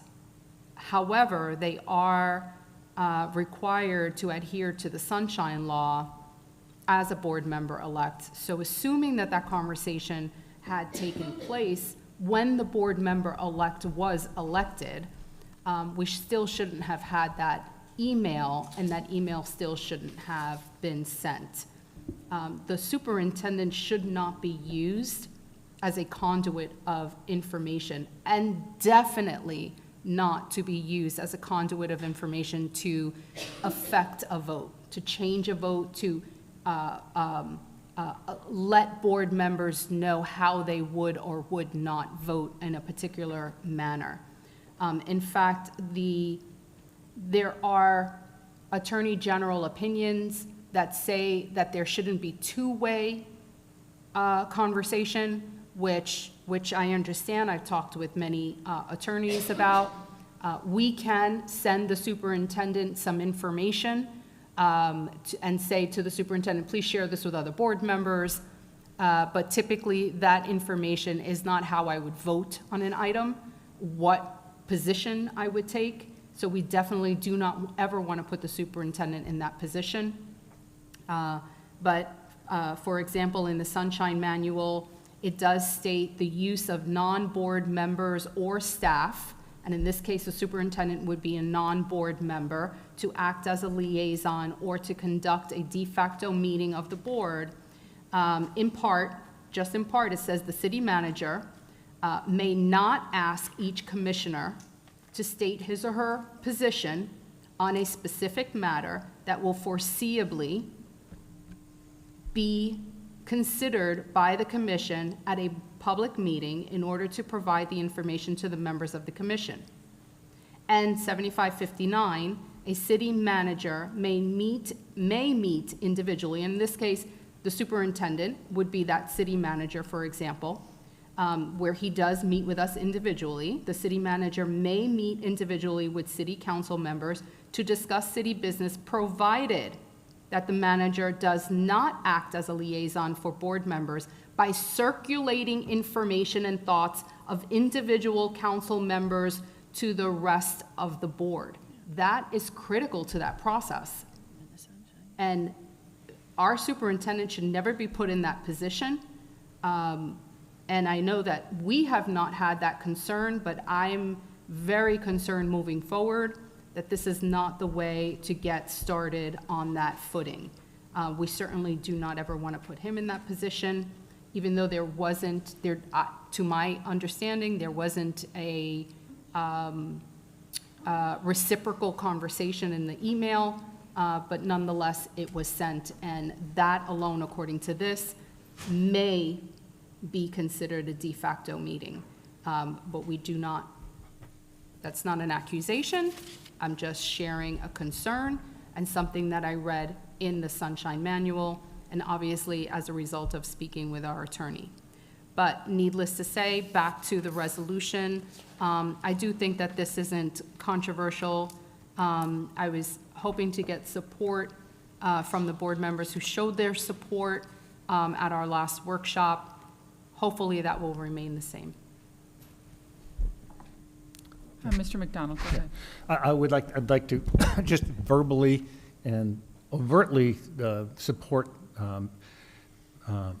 Member Jones in the absence of any ill intent. of her thinking or changing of her mind as a result of this email. And I don't think that Ms. Rosario was implying that. She was raising the question, and I think it's an important question to be raised because the obvious and blatant intent of this email from the future member-elect was to let people know that he would be available in November to offer a different vote and hopefully a different conclusion. He definitely wanted a different conclusion, and he went beyond that to strongly state an objection and to claim authorities and responsibilities that he does not have, and to threaten legal action. As I said, every board member here must stop and rethink what they think and feel about this and include this non-member who's under the same restrictions as a member, include that person's thinking in the decision that we come to the DS with.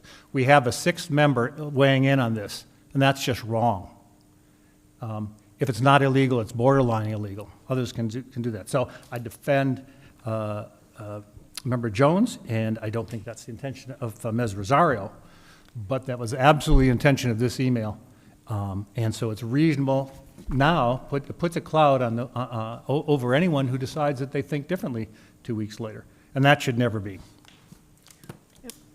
Can I speak? Sure, yes, you Okay. can. I'm sorry, Madam Chair. That's all right, all right. So I remember the first time that we put somebody on this work group, you know, Dr. Jones has put a lot of time and effort into this previously before coming on the board. And so she offered to serve on the committee, and everybody agreed. I believe it was 5-0. And that was mid-year, because that's when it was being formed. Right. And then she just assumed, we just assumed she'd stay on it, and we didn't bring it to the November meeting.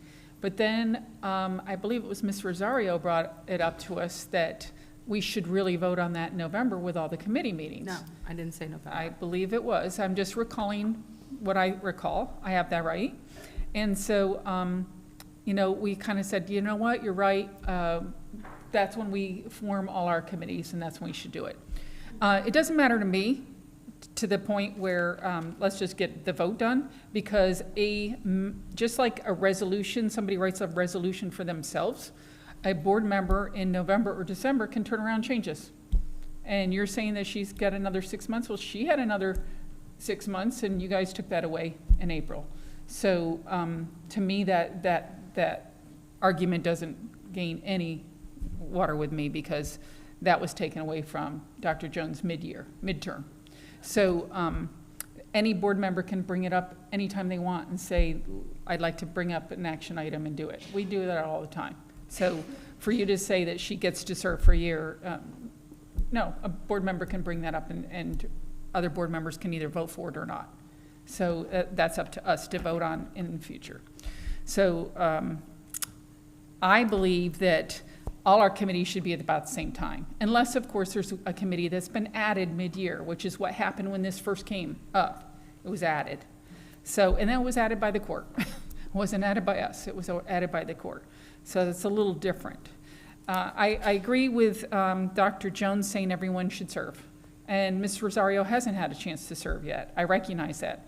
But I think putting a proclamation in there for yourself to keep serving, especially right now, and hurrying this through right before we have a change in the board, I find interesting. So vote it down, vote it up, whatever you want to do, but just know that I think this is something I want to bring in November. So, you know, that's when I think organization, it's called the annual organization meeting for a reason. That's when we organize who's going to do what on which committee. And because sometimes we're stretched thin. Some of us do more committees than others. Some of our committees are bi-weekly or weekly, and some of us just meet once in a while. So it's whatever anybody can give of their time. And I appreciate your time that you've served. I know Ms. Rosario wanted to serve, and because of one group or the other not meeting, I don't know, I haven't been involved. A comment was made, everybody that was here was all for it. I was in Washington, D.C. advocating for schools. That is why I was not at the last meeting. I did not tell you all that ahead of time. I was asked to go on behalf of the state of Florida to advocate for school lunch programs and for couple other things, but the school lunch programs and IDEA get full funding for those because they haven't been funded. And so I took that opportunity on my own dime to go up to Washington DC and do that for our state of Florida. That is why I wasn't here in that discussion. But I will not be voting for this. Dr. Jones. Regarding the resolution, a question for Ms. Shattuck. Again, I thought November was the time when we should do this. I understand Ms. Rosario's on this. I support it. They do need to meet. That's a given. But in the resolution, this is basically, it's not an action item, but it's appointing someone. Is that okay to do within a resolution?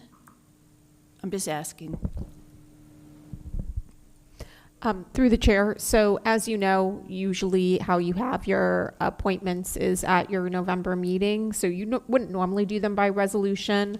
I think, it kind of goes through in this resolution that the process that you've used with this specific work group has never really been standardized to the same standard, because it just procedurally, we got the court order, we had to appoint somebody, it wasn't November, and then we just kind of didn't think to bring it up in November, so they stayed on there, and then when people did, think about it, It was, again, not November. So we've just never really done that with this specific group. So I would say, no, it's not the normal procedure, but we haven't really followed the normal procedure with this group so far. Okay, yeah, we did have a vote 3-2 to assign Ms. Rosario. Was that April? It was April. April? Okay. All right, thank you. That's it. The question then? Yes, you want to call the question? No, I have a question. Oh, darn it. Okay. And the question is, my understanding was that the original appointment was in April because that's when the work group came down. My understanding at the time when I just stepped onto the board was that April was the time chosen because that was the cycle of when that vote was. Was it not originally an April appointment? It just showed up on an action item. No. No, it was you're talking about when Dr. Jones, Was originally it was originally because the court order came in March of 2022. Right. And so I believe Dr. Jones was appointed in April of 2022 as a result of that court order. Okay, so And then it just happened, you weren't on the board, I think your first meeting was when when the new vote came in April of this year. I think it was your first meeting. So just a little bit of history. I put it on the board agenda as a result of a conversation that it was like, well, wait a minute, we haven't had a different board member on this committee. Dr. Jones has been doing it for 2 years. I think we really need to, and so that's how it came on. It just happened to be April, which was the same month that she was appointed 2 years prior. So it was just somewhat coincidence? I think the timing was coincidence, yeah, I really do. And so your resolution is to make, is to codify this into a November. Well, yeah, because I haven't actually served. Right, and for that reason to let you serve, and I And do. it's not a, the resolution really isn't about me. Right. It's just about the process that has happened, and the fact that they haven't met just doesn't seem fair and equitable for all board members. Right. So if you were going to write an email demanding your authority and your rights, you would have more of a basis for demanding a right to be able to serve on the committee than the member-elect who doesn't have any rights. I suppose you are correct, but I would never put the superintendent in that position. I'm not speaking. Question, could I write an email saying I didn't get my monthly meetings? Let's call the question. Okay, thank you. The question has been called, we are voting. So we have a roll call vote on this one, so I'm going to turn it over to Ms. Morey. Ms. Morey, it's for the action agenda item 11D, school board member appointment to the IRC NAACP work group resolution 2025-06. Dr. Pasca? Aye. Ms. Rosario? Aye. Dr. Jones? No. Chair Barrenborg? No. Mr. McDonald? Aye.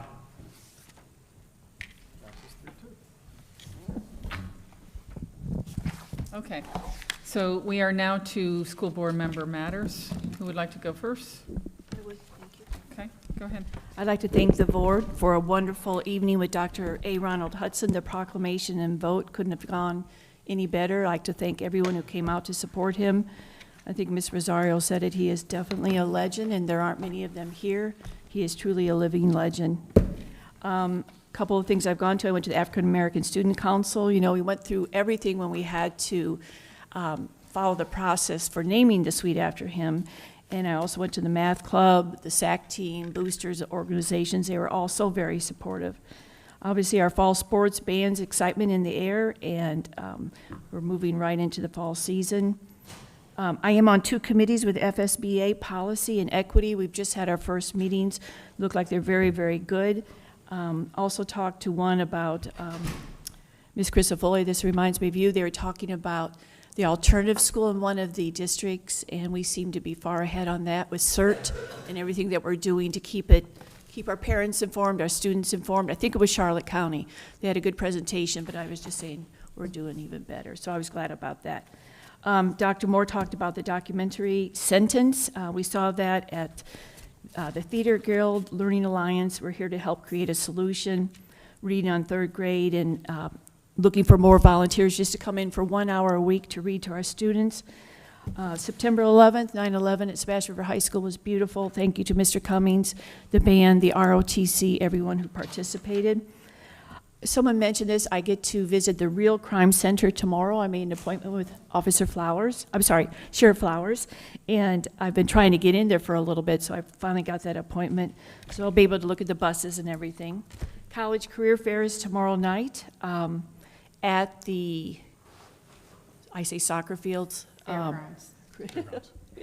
And that's where I was for many years with my children, soccer fields, and so looking Fairgrounds. On Kings Highway. I attended the ESC parent meeting, and it's wonderful. We have our parents, our gifted parents, our students with IEPs. They were in the separate rooms, and they all came together, and it was absolutely a wonderful time. And then I have been invited by the United Way leaders in our community for Cup of Joe, where you talk to city council member, county commissioners, and it's just a great event where the United Way, they will keep us all together. But a very, very special thank you for a beautiful ceremony tonight for Dr. Hudson. Okay, anyone else? Yeah. Just reporting on my 2 committee assignments. The Indian River Shores Zoning Committee did meet finally. They don't have very many opportunities to meet because they're 99% built out. But they did have an issue with a variance for Florida Power and Light wanted to put a wall around the substation near Johns Island, and that was approved. We also met with the Metropolitan Planning Commission, and interesting meeting. They accepted and received a proposal or an analysis from a consultant, which looked at all of the railroad crossings, 34 railroad crossings up and down the county, and made analysis and recommendations as to which ones would be most likely to be in need of a overpass bridge. The ultimate conclusion of that was that it may possibly be Route 510 off the Wabasso Bridge, partially because that's being looked at by the Transportation Department as a escape route. So they're thinking about putting an overpass bridge there. That was discussed, that was accepted. A couple of other appointments, which were perfunctory, took place as well. Okay, Ms. Rosario? Yeah, so I wanted to, I mean, I know Dr. Moore brought this up, but back in June, we adopted a proclamation to acknowledge Parental Rights and Appreciation Month for the month of October. So I am excited in advance to see all of the things that our kids will do to honor their parents, and what our schools will do to honor their parents and their guardians. In my mind's eye, I'm thinking thank you cards or arts and crafts, flowers, hugs, even pictures and frames, maybe a breakfast, Stars for Stars, whatever there could be. Maybe even challenge students to do a special deed for their parent every month. for a whole month and see how that works. Every day for a whole month. So that's exciting, and obviously we have taken a stance to acknowledge as a board the fundamental right of parents and guardians over the upbringing and the well-being of their children.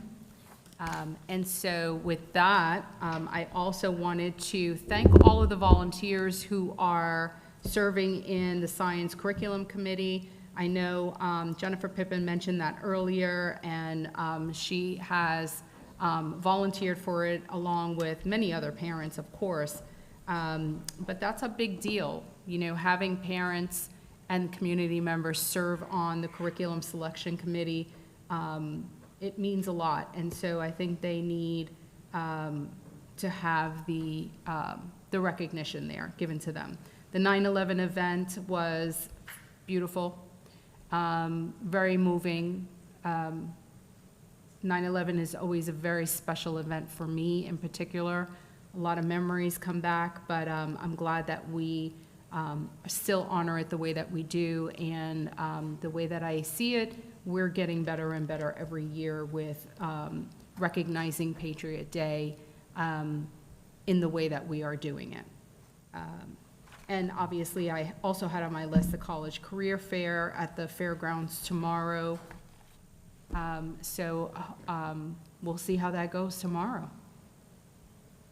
Okay, I know this week is Celebrate Freedom Week, started today, I believe, and so I'm excited to see what we have happening in schools. Like I said earlier, I went to Washington, D.C. to advocate on behalf of Florida School Board Association. We are a member of the Consortium of State School Board Associations, which is a different organization than we used to be a member of. That organization got a little too political, and so this one has been a little bit apolitical. Here are the platforms for CASBA.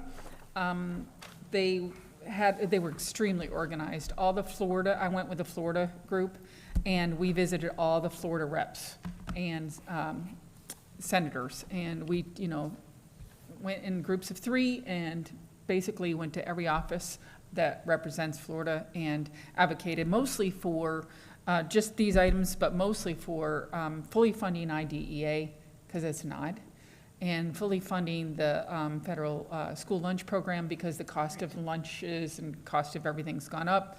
And so those were the 2 big items that we talked about there. I was there on September 11th, September 10th and 11th. I went 2 days, and that was interesting to be in the Capitol on that day. So thank you again to the finance team, the purplish green team, for getting everything done that you had to get done for our finance book that's this thick. We appreciate that. I did attend the Treasure Coast Council Local Governments meeting. It was mostly about water again. But we had some conversations because there were school board reps there from Martin County, St. Lucie County, and our county, and we were kind of just trading some information about kind of what's coming up on our different dioceses as far as platforms for forming your platform for legislative platform for to give to FSBA, which I serve on the legislative team now for FSBA leadership. And that platform was discussed this morning, and those items are going to be coming out to all board members. Please take a look at those. There were lots of suggestions for platform items, and you can give your input to either Danielle, or you can send it to me and I forward it to her. And then I did attend volleyball, golf, football, cross country. I'm trying to get to all the athletic events at least once. The kids are amazing. The level of play is just amazing to me, and I got to say hats off to the coaches who put their heart into it. So we appreciate them. And with that, Dr. Moore? I'm just thankful for my team. I know I push extremely hard, but in terms of having an unwavering belief on the impact that we could collectively have on kids, and the work that you do on a daily basis in the past has truly been absolutely outstanding, and you all should take a great pride in what you have in fact accomplished. We are monitoring a storm that's out there. A number of districts will be closing in the upcoming days, typically on the west side and north side of the county. if there's any modifications or changes. County or state? State, whatever. Okay. County had me worried. That matters to us. If there's any changes or modifications, I'm sure staff will let you know. Okay. All right, with that, I'd like to close this meeting at 10:14.